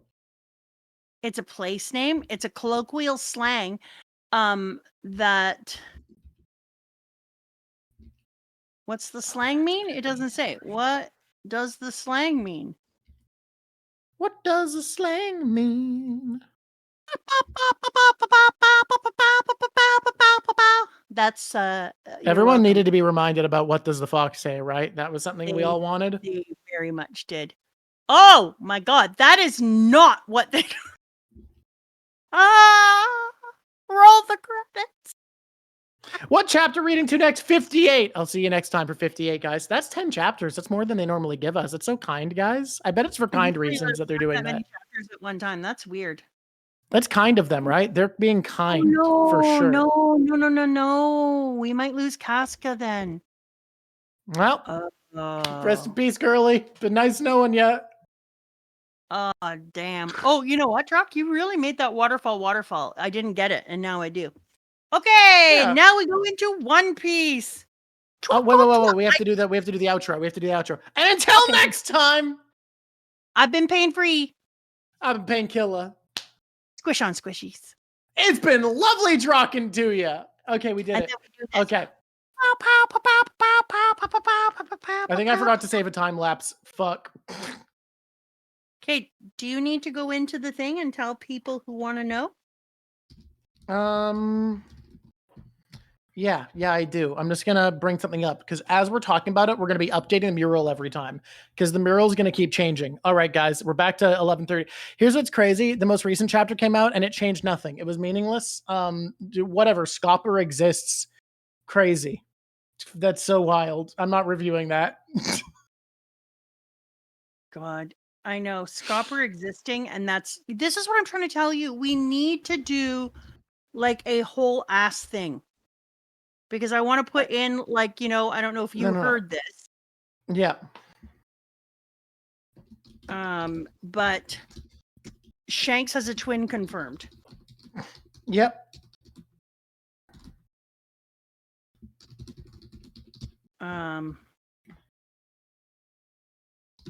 Okay. Ready? Okay. Whoa. We're not doing this forever. No. Stazzy boy, the Cerberus fruit isn't taken. That's Cerberus. There's no fruit. That is the Cerberus. I'm sorry, man. You see the part where it says devil fruit user? I fucking don't. That's him. Okay. Right. We gotta get some time. We gotta get some time. Hear me out. Why am I being Am I not here? Well, because you are, but you were about to say important things. I just did the announcement. It's going to take some time for people to show up. So what I'm going to do is I'm going to bring up a title card that says back in a sec because I need to get something to soothe my throat because I'm still a little bit sick. And we need to give people a minute or two to roll in so that we can start with everybody here. All the people here who want to be here for this section. Okay. That's why I talked over you. We can't go super long, Drawk, because this is just part 1. This is just part 1. We already did 3 hours on Berserk, and we just want to do 1 hour today. But we will be back shortly. I just need to go eat something. And my poor little throat hurts. Not eat something. I need to get soothing liquid. I'll be right back. Oh, I'll be right back. You be right front.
Sorry, that's actually Cerberus. It's not a Cerberus fruit. I'm back. Oh, is Mama back? Is Mama here? Hi, everybody. We're gonna go soon. We just gotta wait. Mama, get back. When people roll in, when we're all ready, we will get back to this. We will be popping. Okay. Oh, is she back? You know what I have? Do you know what I have? What? M&M's. M&M's? You have Marshall Mathers? I have M&M. Peanut M&M. Okay, I have been drawing the version from the book, and it is getting very good now. It was shite. You guys saw a shite version, but eventually you're going to see a very good version. Okay. I want to go into this real slow, okay? Let's start with a YouTube intro for the YouTube people out there, explaining what we're doing. And then I want to talk about our methods, because we have a lot of methods. Then we discuss, because I think if we just go into this haphazard, it's going to be kind of implaceable. It's not going to be as good for our fan base. And before we start this off, hey, YouTube, here's a challenge for you. What are the music cultures of like New England and the Midwest? Because when I think about other regions of the US, I can immediately think of types of music. And I don't know what's going on in the Midwest or New England. Anyways, you ready to do an intro? It's a very weird thing to ask. I mean, oh, wait, someone just got home. I got to close the door. Just a sec. Oh, I get tea. Melanie, come in here. Go. Thank you. Good boy.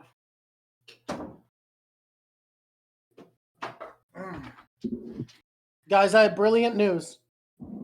I left to find a soothing beverage, and it turns out I was all out of soothing beverage, and then my wife just got home with tea for me. Aww. I said New England and the Midwest. I know they're different places. They're two regions, and I don't know what either of their music is like. All right, okay. Are we ready to do an intro? New England is just running around listening to 1980s yacht rock. Okay. All right, we ready? I was born ready, baby. Hello, YouTube. Mama and Drawk are here. We are One Piece scholars. You are a detective. Is that true? Is that real? Detective. You're a detective. They call me Here's what's up. Detective. We're going to solve the mural. We're here today to work on solving this mural, to figuring out the first, the second, and the third stage. Today is the first stage. So let's talk about our method first of all. We're just talking about the first stage. We're breaking it down. We're getting all the details we can. I'm going to be correcting and updating our mural as we go to represent where our ideas currently are. Do you want to talk about your method, the parts, the things that you're using to figure this out? Then I'll talk about what I'm using, and let's talk through the process. Let's talk through what we're doing. You talk first, and I get to talk second, and be the because the then awesome I can bring up the image while you're talking. You hate me. Okay. My method is just being really cool about things, and wow. The end. And when you are really cool, it happens. All right, fine. Okay, so do you want me to? Should I? You should go first, because I was just opening all my books. All right. We are breaking it down from different perspectives. Mama has figured out... no, don't tell them what I figured out. That's my world. Jesus Christ, let you... Okay. Mama has figured out that One Piece often uses historical analog to tell its story. That there's a lot of things that have parallels to real history, especially of Japan, and especially revolving the 20th century. Obviously, a lot of people have figured out that One Piece pulls from various mythologies.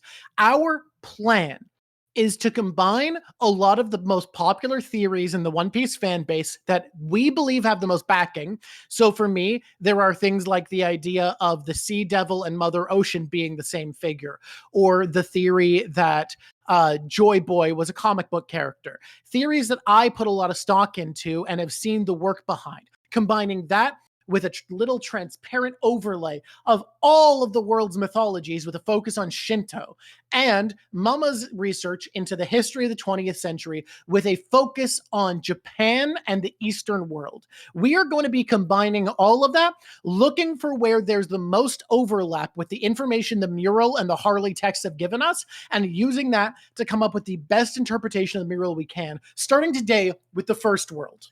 Does that feel good? That feel solid?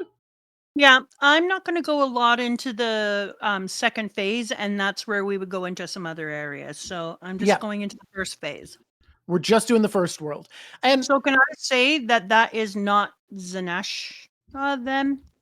That's for me, it's the behind Zanesha over to the right. You don't think this is Zanesha? No. What you're saying is, I'm not including that in my talk today. To your reading, because this part is not going to be covered today because you think all of this is distinctly the second world, right? That's what you're saying? Yes. To me, and the moon. Second world. Bring the moon in. The moon. To me, the second. Okay, so my reading's a little different. The second world for me is this. The second world for you is this. Interesting. So we're gonna have a little bit of a difference. We're gonna have a little bit of a difference. The moon goes in with Zanesha. Yeah, there you go. Yeah, but that's what I'm saying is the difference. I think the moon is part of the first stage. Something that in the One Piece world, according to texts I've seen, the moon for me is in both, but I would prefer to talk about it in the second stage. Gotcha. I'm going to talk about the first stage because of my interpretation of the Earth God, which I got from chatters, but I still am standing by it. But I want to talk about lots of options because there's a ton of options to draw between, and especially your research around Izunami and Izunagi, which I've done a little bit of diving about, makes me think that. Where do we want to start? Do you have the text brought up to go over as well as the image? The tech? The text. Oh. I can only put the text for me. I'm going to bring that. I know. I'm going to bring that up for me so that I can look at it. I had a colored image and I think it's going to be less useful than just being able to actually for real go over this with the text. So give me a second while I bring this up.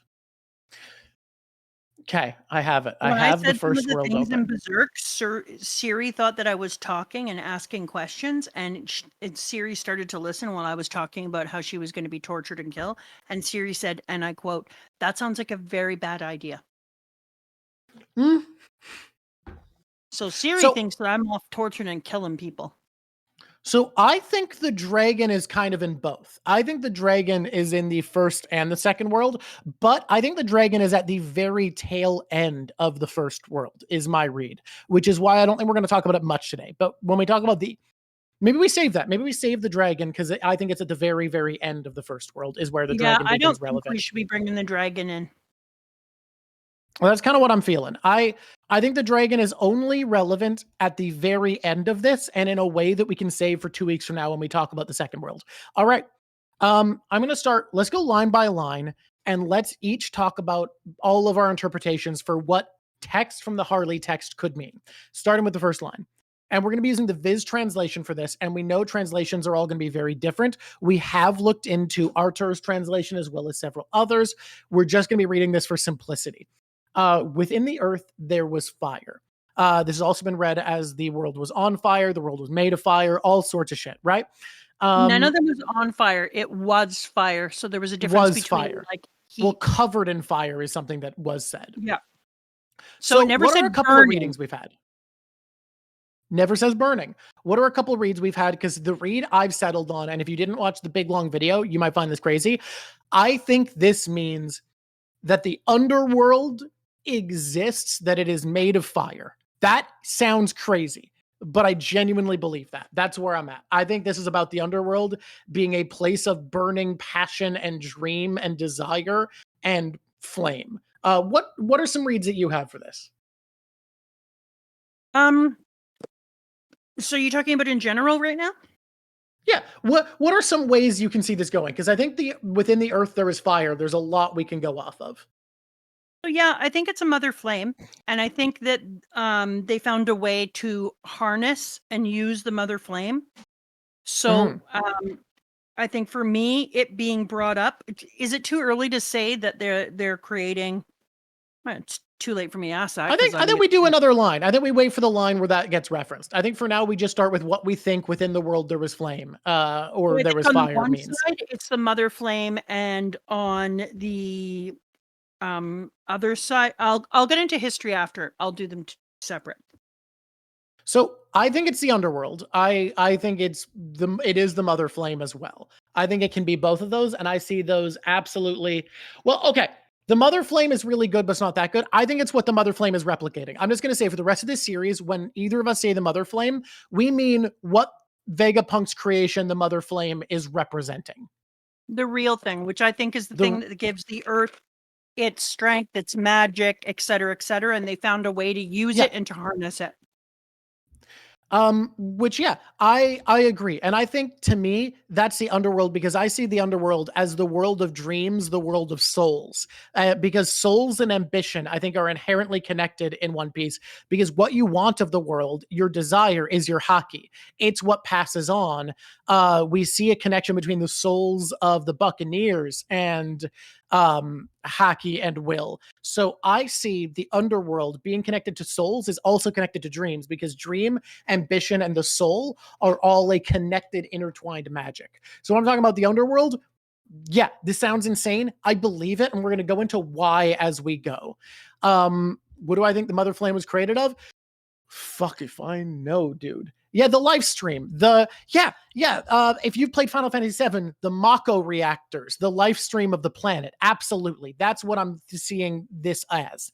It's part afterlife, part underworld, part the lifeblood of the planet, etc. The next line. Mankind succumb to greed, touch the forbidden sun. You have a read on this. I have a couple reads on this. Let's go into that. You go first. Why? I think that there's going to be. I think that you should go first. First for all of them. Okay. Interconnected. So just sprawl off, and then I'll go. So I'll just go through the whole thing then. Yeah, that works. Okay. Here's where I'm at with this. I see Oda as being an author who never sees a patriarchal god as a strictly good thing. However, he often sees characters who are a patriarchal authority figure as good intentioned. What do I mean by that? Well, Mama pointed out that Whitebeard wasn't necessarily all good. As a man, he was good, right? He protected people. He cared about them. That's real, and we can't take that from him. But because the way he gave people power was by saying, I'll protect you with my name, my body, my reputation. When he died, all of the good he created went away. He wasn't able to protect his islands, and it was taken by Blackbeard, a man who doesn't just protect by his own power, a man who gives power by the hunting of devil fruits to other people, who wields power as a payment to give people to get them under command, kind of suggesting it as a more powerful management structure to build up the people around you and to be the dealer of strength. I see an author who does that as someone who wouldn't be as simple as saying, oh, human greed taking this power for themselves is entirely bad. I don't think he would say it that simply. So when I see greed, I see something that means something between greed and ambition. I think it means like this was humans reaching out for more.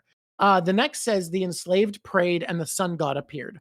So I have a weird read on this, right?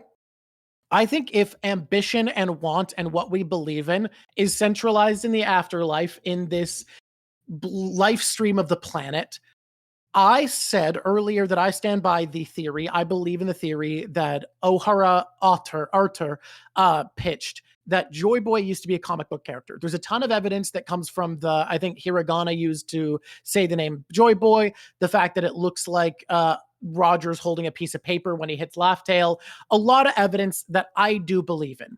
So my take is that Joy Boy was a worshipped comic book character. Something Mama Drawk has brought up a lot is that Astro Boy, the first manga, was built with an idea, being to teach children who grow up in good times about the hardship of the world so that they have a framework to see it through. My thinking is that Joy Boy is this world's Astro Boy, that he was there to teach people as a fictional character how to cope with a cruel and uncaring world. All right? When things got tough, when the world was enslaved, when there was horrors happening, he was the character people believed in. And the humanity who had learnt to rely on this figure as a symbol of freedom and hope prayed for him.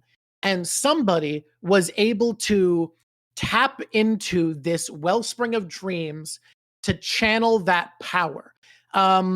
I think a thing we're going to see as a theme is that people with the red rimmed eyes, like the Lunarians, like Emu, and like the sun god form of the Nika fruit, are touched by this afterlife energy, which you could see as demonic or godlike. And I think those are one and the same in One Piece. I think gods and demons are one and the same because they're just, and Hawkeye, and I don't know why, but I do think he's part demon or god, whatever. I think demons and God are the same thing. I think they are creatures of myth. Mama Drawk, do you think I'm on crack so far as I'm going through my take? I think you are on crack and I like it. Okay, cool. I'm glad you like that I'm on crack. The enslaved prayed, the sun god appeared, so I think that's someone channeling the figure of Joy Boy, the first sun god Nika. Now, the earth god raged with its serpent of hellfire. So, my theory on this is interesting. I didn't know who the earth god was, and my first take was I thought the earth god would be something like Blackbeard, because smothering the world in darkness makes sense. That was my first thought, and then chat pointed out that the moon is often called fairy Verth, or fairy earth, that earth is a respected godly thing to the Sky Islanders. So I think I'm torn between the earth god being a figure like Blackbeard and Emu, a creature of darkness and selfish ambition, or it being the people of the moon who are the gods of earth as a physical substance. Either way, they make this big serpent. We all know this is it. We all know it's likely the red line that they created. My thinking here, I split two ways. One of them comes from mythology in a big way. Jormungandr, the giant serpent of Norse mythology that ends the world and wraps around the earth, smothering it. That very clearly has a parallel here for Ragnarok, because it is a giant snake that wrapped around the earth. Another parallel you can see, though, that I think is equally important to think about is about Izunami and Izunagi. Long story short about these two, they were the children born of the first creator god in Japanese Shinto mythology. One was a creator god, and one was a creator god by day and the goddess of the underworld by night. At some point, Izunagi and Izunami birthed a child that was a molten serpent that wrapped across the world, and Izunagi had to slay it. In slaying it, it created the islands that would be Japan. Do I think the serpent is figurative or literal? I lean literal. That is my leaning, that the red line was a molten serpent. Now, if I think creatures of myth come from the underworld here, if I think creatures of myth are made real by One Piece's underworld, it makes sense that this was a mythical world ender that was brought up either by a figure who represents Izunami and Izunagi, or by the Lunarians in vengeance for humanity, trying to wield the power of the gods for themselves. Regardless, I think the end result was that the Great Ancient Kingdom, the most powerful city, this industrial city we see in the first world, was smothered by molten rock as this creature wrapped around the earth. Shrouded the world in death and darkness, and they will never meet represents things becoming separated. I think that's all I'm going to give for now, and I have more I want to go into, but this is the most Do you think that the red line is literally just the corpse of that serpent? Yeah, because I think it's a serpent of molten rock, and that's why it's all red volcanic rock. It's all one red volcanic rock. That's crazy. That shouldn't be. Planets in between the text, first and second world. I haven't seen you talk about them. I didn't notice them when we were first doing them, and I'm going to have to add them in now. I talked about them to you. Well, I missed that because there's a lot going on. Your turn, dude. Okay. Just Izunami wasn't a goddess of the underworld until after she died. She was a creator goddess, and her and Izunami and Izunagi had equal power. Well, and she was a creation goddess, and her dying when she gave birth to the fire monster was what created death in the first place. Okay. Can I say though, the thing that I watched was a slightly different telling of the same mythology, and the way they had it in their telling was not that she died, but that she was in mourning, and it was Izunagi seeing her at night that she became an undead monstrosity. Oh, that is not how all the texts that I've read over and watched theirs was very abbreviated, but it was sponsored by. She went down into the underworld. She started to rot. She tried to hide it from him. Okay. He threw hellfire to come to her. And when he did, at some point, he caught her in the light, and he was able to see her rotted face, and she tried to hide her scent of rot and other things, and he escaped. Gotcha.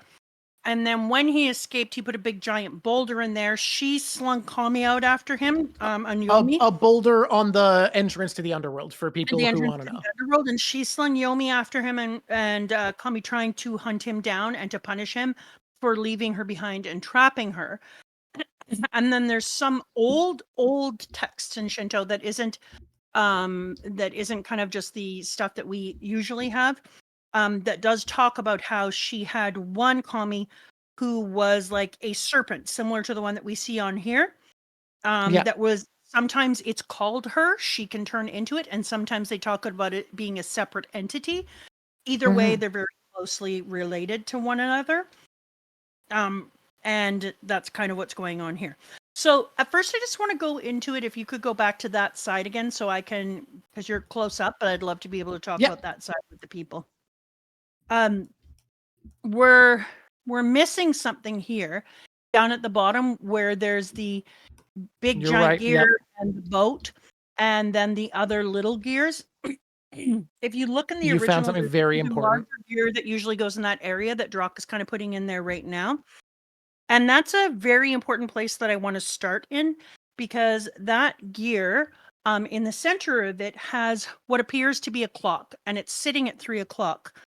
And when you're looking at it, at first you're not certain if it's a clock or not, because it's not super clear, but it appears to definitely be a clock. Other people also think that it might be.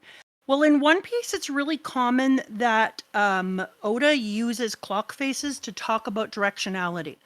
And so, for instance, in Marineford, there was a direct mention of 3 o'clock being the east. In the Sabayoti archipelago, etc. But he often talks about it giving directional space, north, south, east, and west, and 3 o'clock on the military clock that he is using would be east. And so that is one of the things for me that helps me to know that I believe that Oda is historically talking about the east, specifically when he is talking about this side of the mural and the images that are found within inside of it. And I felt especially comfortable with that when I watched Arthur go over some stuff with someone else. And they had talked about how Oda uses chapter numbers and the layered meaning of chapter numbers, but also just numbers to create hints to people, like the one that says the One Piece. You probably are all watched it, the one where they talk about Skypiea and the skull and how one eye is there and one eye is missing, and that's why one eye is always closed, etc., etc. And they talk about the great detail that Oda goes into hiding things in there. So for me, this is a very small jump to say that this clock represents the fact that we're now talking about the East. So if we're talking about the East, now for me, all of these buildings on this side and the gears, et cetera, become the buildings of the Zaibatsu. So you've heard me talk about the Zaibatsu before, and that's not my fault. That's Oda's fault. So blame Oda. Oda, I think, is talking about the Zaibatsu specifically here. So let me explain why I think he's doing that. So the Zaibatsu is an industry in Japan during this time that it meant that if you were building a ship, you built everything. You made the paint in your company, you made the rivets, you made the metal, you had the mining company. Every single part of building a ship was done by one singular company, which allowed you to have absolute and full control over everything that happened inside of your company. It let you decide how long your products were going to take to build, et cetera, et cetera, et cetera. But it's a really expensive and difficult process to have all of these items because he's talking about them, Frostfire. He's talking about these things and he's made hints. But the thing that people don't often talk about, especially in Japan, they would talk about it right about never, is that, so I want you to think about it. If Coca-Cola was a Zaibatsu, it would mean that anything that was found inside of Coca-Cola would be owned by Coca-Cola. The cane sugar or the other sugar, fields, the people who are taking them in, all of the products that are inside the Coca-Cola, the building of the aluminum cans, the mining for them, the making of them, the making of the paint that goes on the aluminum cans. It's really difficult to understand at first when you're thinking about what a Zaibatsu is, but it's an all-encompassed factory set that allows you control of absolutely every facet of your business. And so in Japan, they also built their wealth on the back of slaves. And those slaves were from Korea and Taiwan and Manchuria, etc. And so they enslaved tons and tons and tons of people in history in the 19th century, going back about 1890, a little bit earlier. And those people would work for them, obviously they're slaves, for free, and were actually tied into the company. When I was doing history courses, one of the things that we learned is that we learned about different silk factories that had burned to the ground with people locked in at night who burned inside of the silk factories. Tons of other things like this. And so Japan built its wealth similar to and moved through the quote unquote industrial revolution in the same way that the United States built their wealth off the back of the slave trade as well. And just to correct everybody, because I think people from some comments I'm seeing are in the frame of mind that they're conflating this with what Japan did during World War II. This is much earlier. This is late 1800s. Pre-World War II, pre-World War I.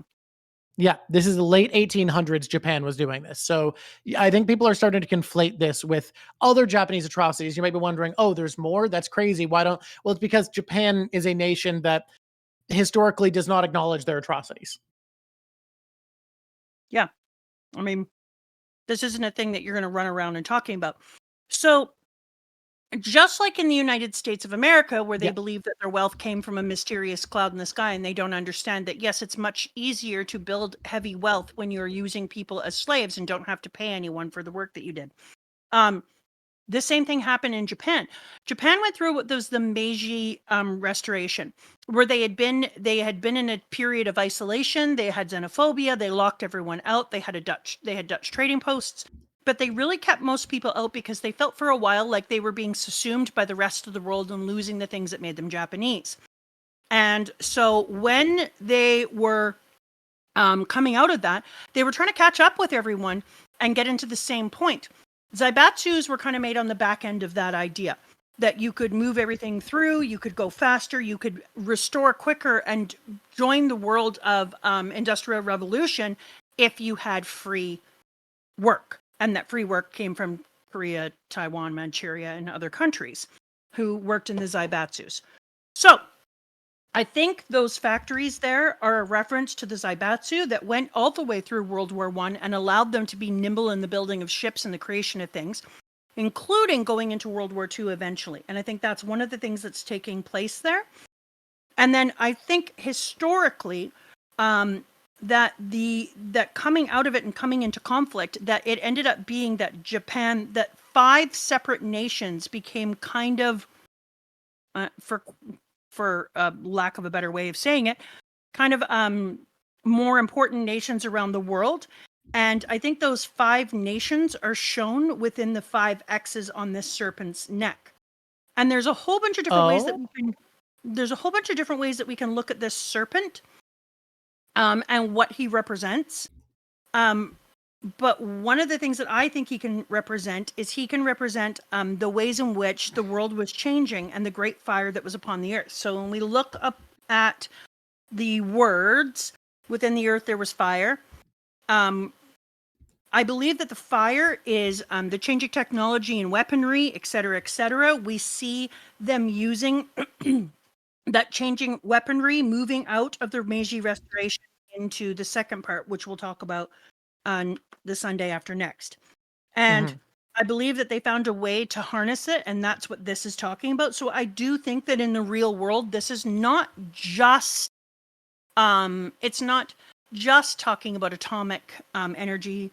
I think it's also talking about other things, but I think that it's talking about the dependency and the greed of Japan, of these other 5 nations, and the competition for people and for places caused a fire upon the earth and started to create industrialization to the point that it was actually environmentally challenging, and did things like the Thames on fire and stuff like that, because at one time the Thames was on fire and was the skankiest place in the entire world.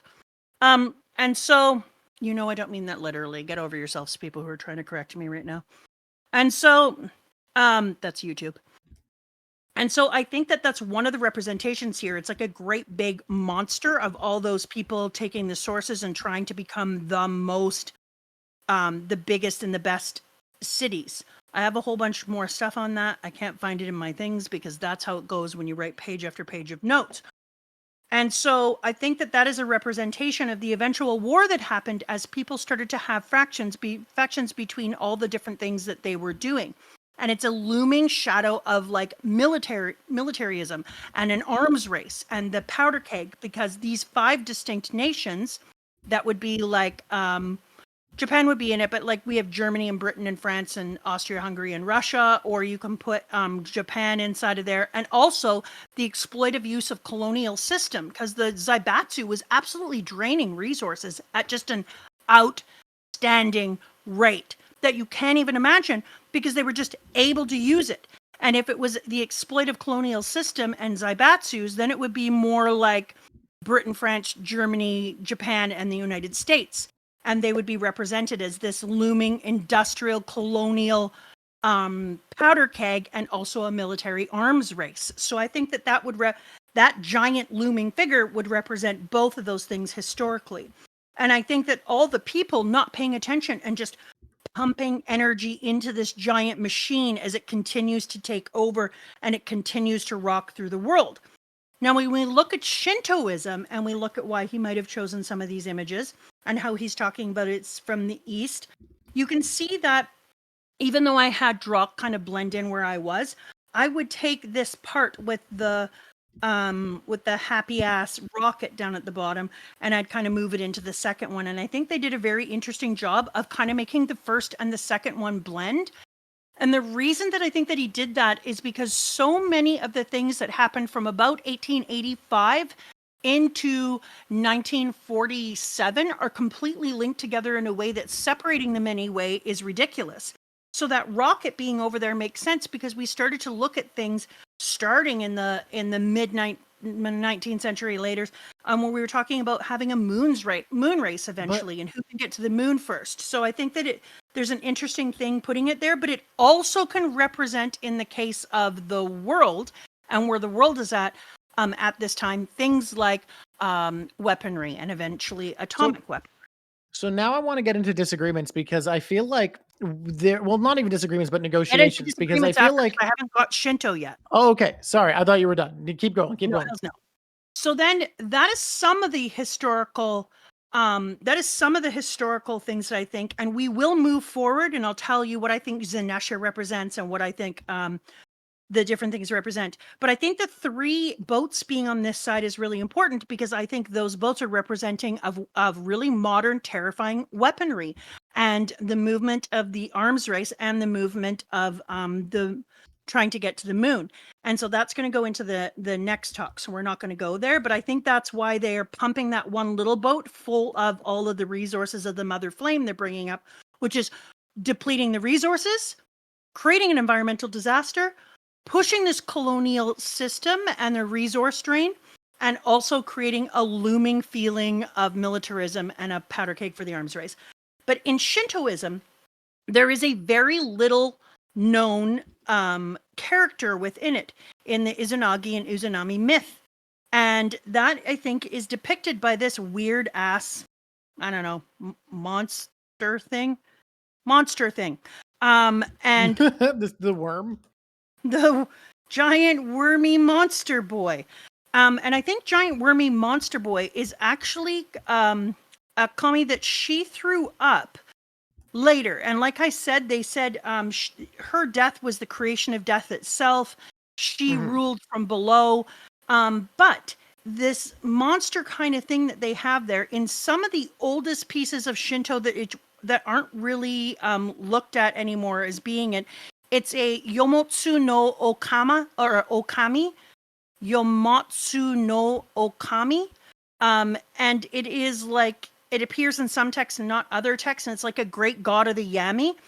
And it's sometimes talked about as her, but also it's talked about being a giant beast or guardian that is in the underworld of Shintoism, in that world that she was locked inside. And that if she was freed from that world, when she was freed, this Okami, this Yomatsu no Okami, would also have come up with her. And if it's both her and not her, then I can see this being a thing that would represent a red line that she could lay around the world and make her own pieces to. Which makes me think about the people who will never meet again, a world of death and darkness, serpents of hellfire. Is World War I in this part? We're in the First World War. We have the serpents of hellfire. The whole world is burning on the top. We have massive, massive industrialization happening at a rapid rate, which always occurs when we're in wars. Say what you will about wars, but they do require, it's why we have frozen pizza. And so when you are looking at this, I think that's part of what that's about.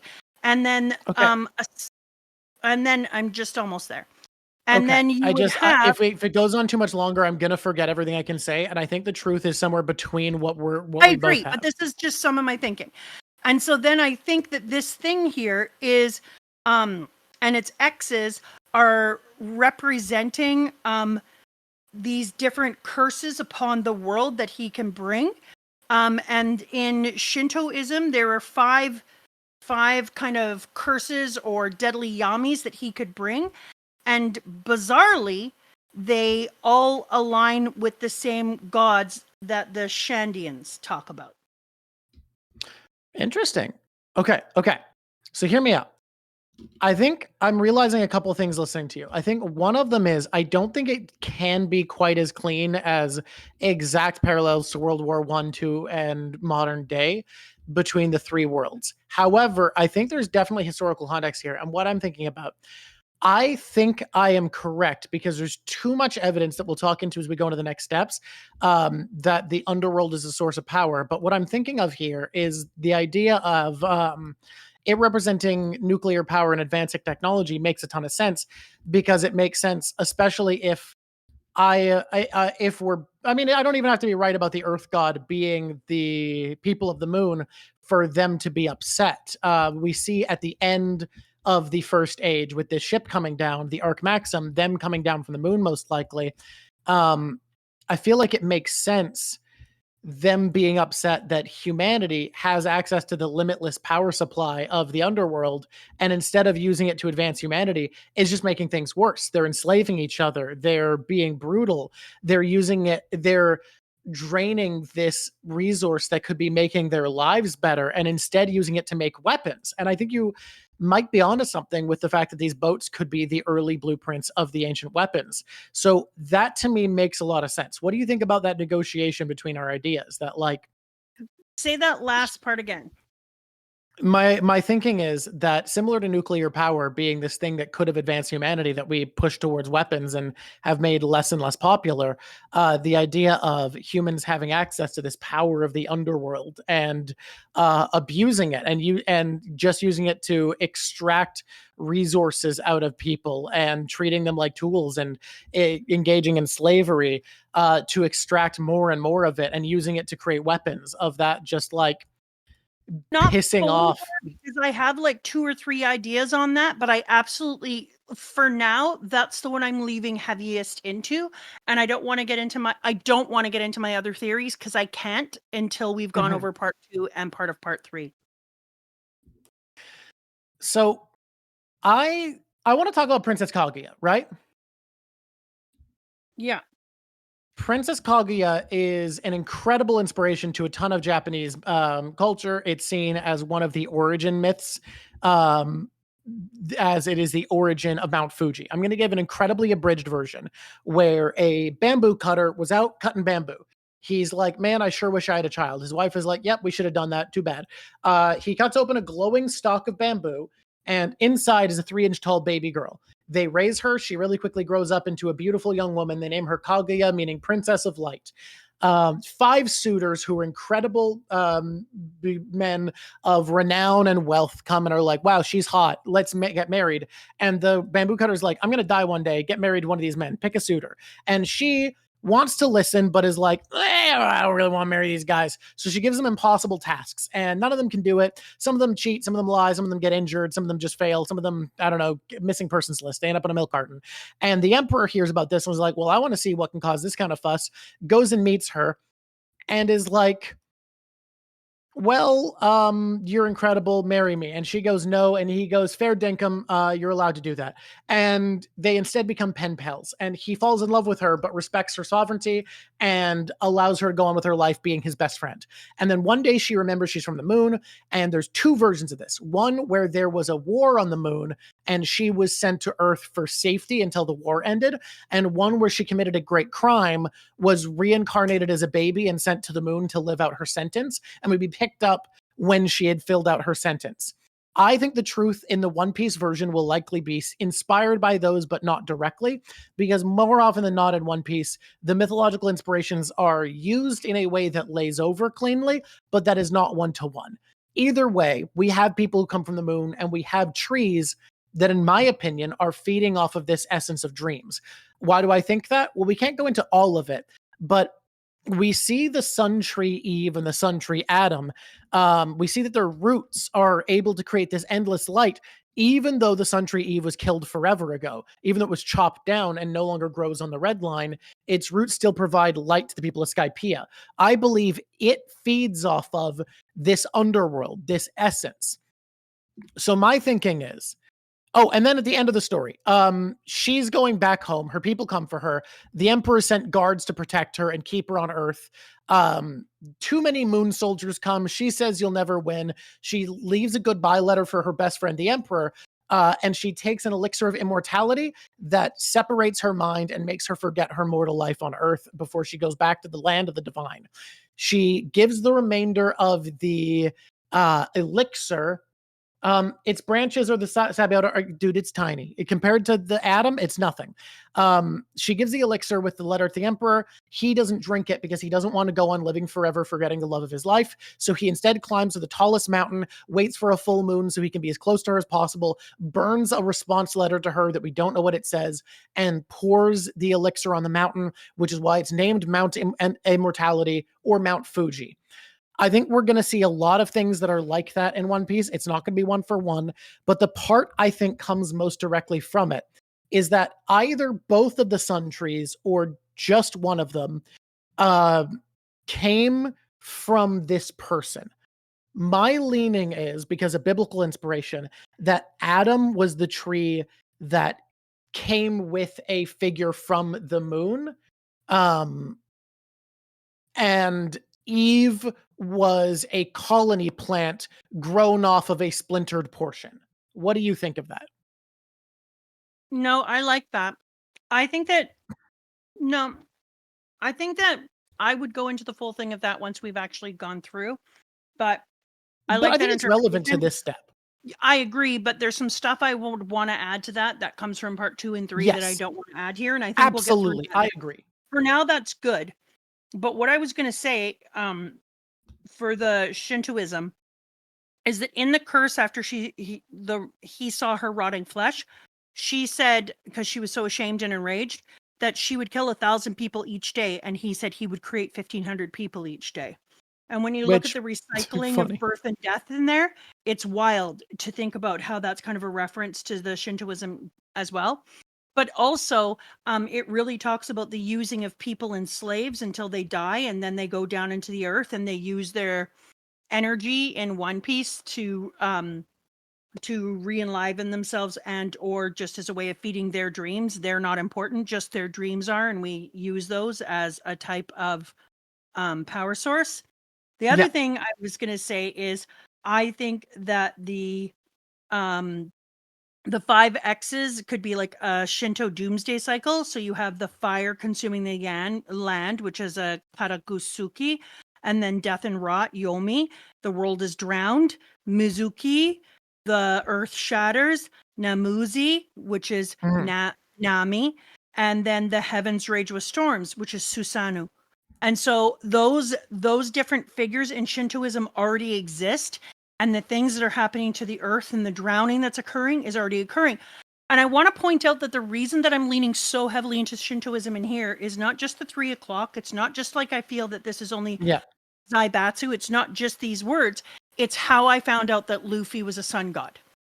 Yeah, I think Shinto's the main religious source for all of this, and everything else is.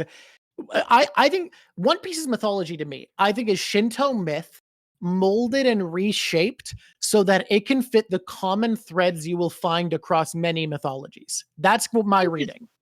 I think he does that, and he builds other myths and legends and creation stories, and he moves history throughout itself. Because I, on one hand, believe that that our jail was both Impel Down is both World War II, parts of World War I, and other things, Rocky Horror Picture Show, et cetera, et cetera. Well, it's like right before World War II Germany seems to be the hugest inspiration.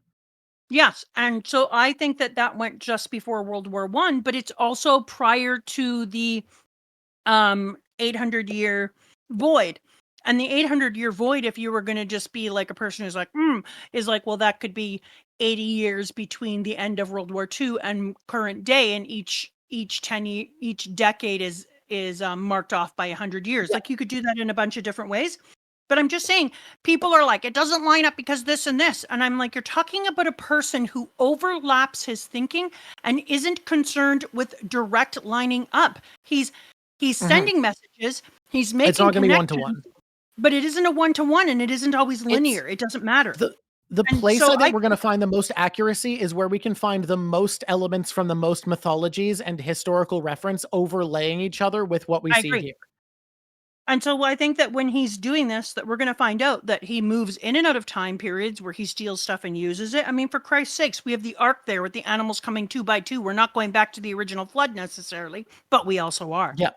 Right? So, like, I think that this makes most sense for me as a major theme that is hidden the same way that I thought it was a major theme that was hidden for comfort women when we went to Amazon Lily. I think a major theme that is hidden, and the biggest clue for me that he gave is I mean, we have Godzilla looming above everyone, but more importantly, that he used the time of 3 o'clock. And throughout One Piece, in everything from in Wano, there's just too many, and my brain is too fiery. But all throughout, he uses time as a place to meet and tells us directionality through. I don't think you need to keep defending that you're using Shinto. I think you can move on and say that that's cool inspiration. I think people are with my you. reason why I think it is World War I in the East is what I'm saying.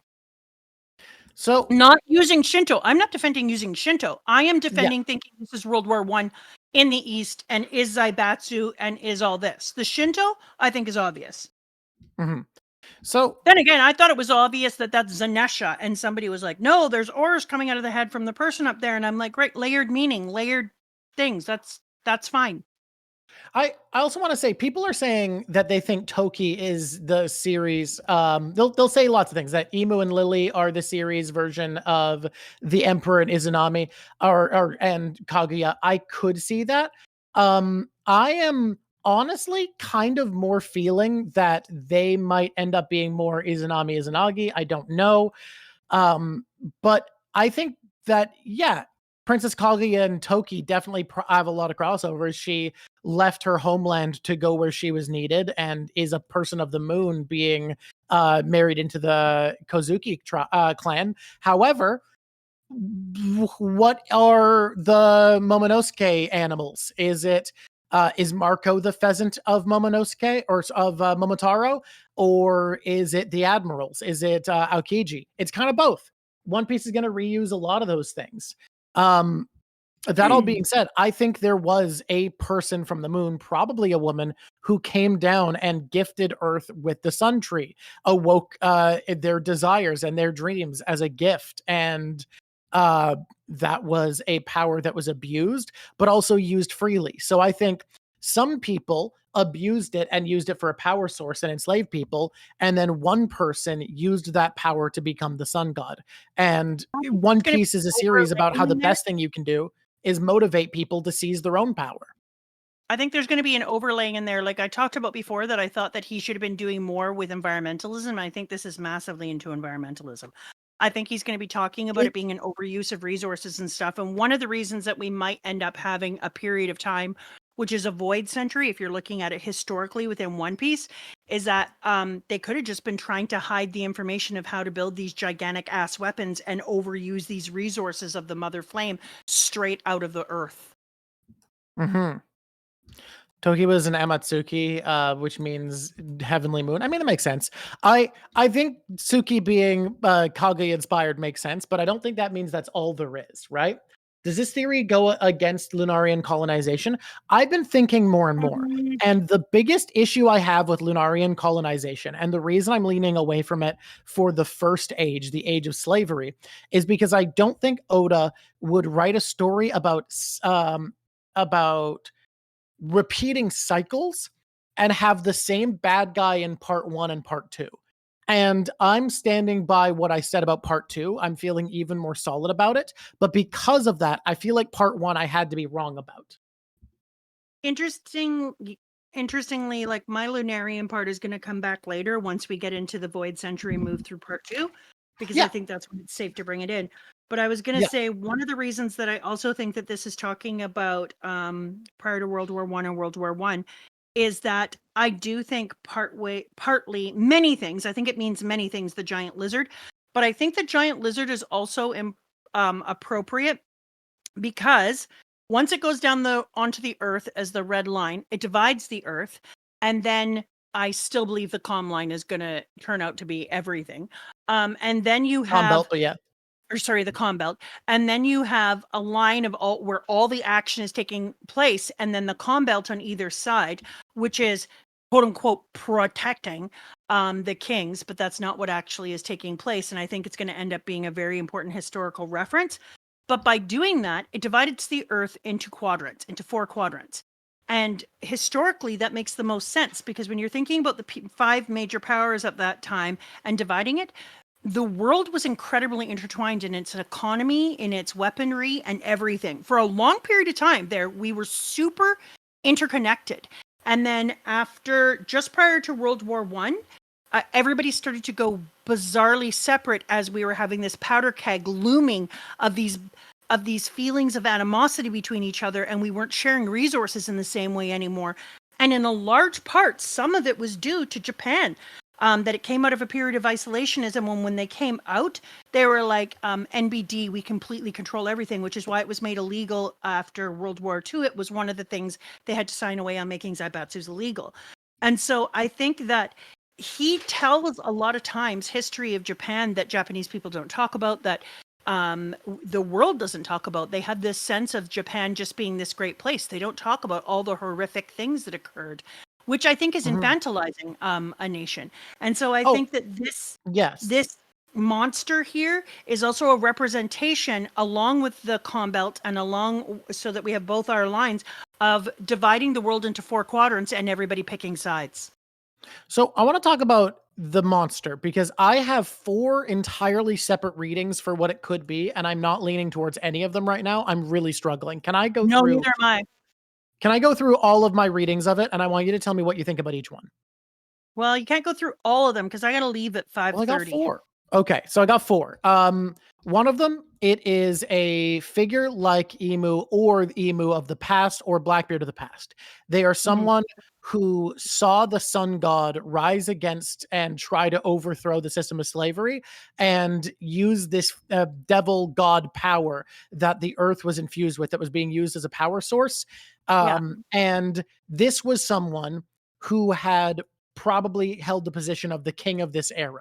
They had interacted with our Izanami figure, or Izanagi figure, and they were the one who is in charge of pulling things out of this world of myth. And they pulled out the most destructive thing they could, this volcanic serpent. I stand by that the earth god means the people of the moon. The earth god raged, not, and then they released the serpent, its serpent of hellfire, but that the serpent of hellfire, they raged at it being used against their wishes. It was pulled out to destroy the world. Another theory I have is that it is the result of the Pluton, that the Pluton is hidden in Wano because the Pluton was able to use its command over lava, over the conjuring of magma, over the pulling up of the underworld itself. Pluton is the god of the dead, right? Pluto's the god of the dead, the underworld. So it's a weapon that pulls the underworld. 4 seconds, Drawk? Yep. Yeah, but Newsbrick, that would be like scales, right? A section of islands interlocking would be scales. Carry on. Plus, so it had the power to command the underworld. The underworld in this world is lava that's just charged with magical dream energy. It's also connected to Izanami, so she would decide. She would decide how it was locked across. Yeah. So the Pluton, we see it in Wano, which is built up by these rock walls that we don't know how they were made. Well, what if the Pluton can command magma? It pulls it up. That's how it destroys islands. It pulls it from the underworld. The same way we think Uranus teleports things into the underworld. It pulls the magma out of the underworld, makes the red line, and then to seal it away, it pulls walls around Wano. So it being something that can be conjured by the Pluton is another theory that I had as a possibility. And that would explain why the Pluton is an ancient weapon that is so hated. Another option I had was just it is the Lunarians, it is the moon people being angry at humanity for stealing their flame and for trying to come to the moon, because that is a theory I have, that one of the biggest sins of humanity is there was these moon people up above who showed up, gave them a gift and left. And human greed was to want that station of the gods for themselves, to want to rule upon the moon and trying to get there. That when the humanity declared war with the people of the moon, the earth gods, they unleashed this serpent of hellfire to smother humanity. And then the last one, carry on. And then the last one is just basically the same, but it's instead the moon people coming down and conjuring it to destroy humanity and smother them as a punishment for misusing the power that the Princess Kaguya stand-in gave them by teaching them how to channel the underworld as this power source. So those are the 4 things I've been kind of bouncing between as possibilities. Number 3 one really appeals because the archaeological evidence on the moon of there being like really powerful, vibrant cities under the surface of the moon makes me feel like it's more than plausible that on Earth, quote unquote, and One Piece world, we have this like moon race to get up to the moon because they've overused their own resources. And when they get up there, the moon has these underground areas that are so incredible, but they've been using the crap out of their own resources. And so that falls into part of my thinking as well. So yeah, there's a lot of possibilities there. Is there anything else, since you got to be out in 4 minutes, that you want to touch on before we call it for the first No, world because there is today? some more stuff from the first part and some more historical context I would want to give, but it's really important that Zanesha would become part of that particular historical context, or it wouldn't make sense. And that would be more of the second. And that would be in part 2. I think I'm feeling okay with where we're at for now. There's definitely a lot more to talk about as we go and some stuff we're holding back on, but we have a lot of thoughts for what could be happening here. Overall, I am less leaning to the Lunarians as slavers and more as traders or the upper class or just another group or moon people. Lunarians, I think, are what they're called when they come back down. But that they so much historical fun right now. Cannot even. I think they gave a patriarchal, godly gift to humanity with the Sun Tree that they somehow benefited from. And it's the same thing as Whitebeard, where yes, you are good intentioned, but you're not actually doing good by giving people power instead by ruling over them. That instead it is better to like inspire and motivate people to use their own power and to believe in themselves instead of being the bestower of safety and peace. I do believe for real though, like I still believe in my theory that they intentionally sent parts of Jaya up, obviously, but I also believe that one missing section, which we talk about all the time, might be the answer to the eyeball thing. But more importantly, I do think it's underwater. Fair. All right, guys. I think we're gonna wait. Let's do a quick plug for people who made it this far in the YouTube video. Okay.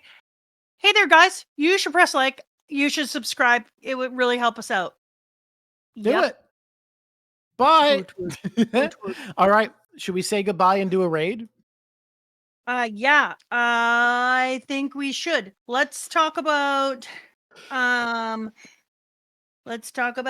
raiding, baby. I'm gonna have so much fun. I think we should do part 1, 2, and 3, and then we should do a whole other one where we just rampage like on the whole 4-hour stream where that would be an hour, 2 hour, 3 hour plus a 4-hour stream we already did. That's 7 hour plus another 4-hour stream. That'd be 11 hours of stream time that we talked about this thing. Enough to talk about the basic parts. Almost be enough. That'll almost be enough to talk about the most basic elements. Yeah. Because we also all right, everybody. Bringing in the 2 other chapters, Drawk, and now that I've seen the 2 other chapters, come on. Yep. Okay. We're gonna raid Oak because Kazoo. We love Oak. Kazoo. All right, everybody. Thank you so much for being here. I'm looking forward to going more into this. There's so much to talk about. Yeah. All right. We ready? We ready to say goodbye? Until next time, everybody. Squish on squishies. It's been lovely talking to you. Bye, everybody. I forgot to hit the start button ahead of time. I missed, so we got to wait 10 seconds. Hi. It's been lovely having you guys. This is a fun time. Out here, we are hanging out to make. We got into a lot of our thoughts about this first part, and let me tell you, I'm feeling like a lunatic. We're crazy. I can't stop. Okay, bye, everybody. Sorry, the 10 seconds were up.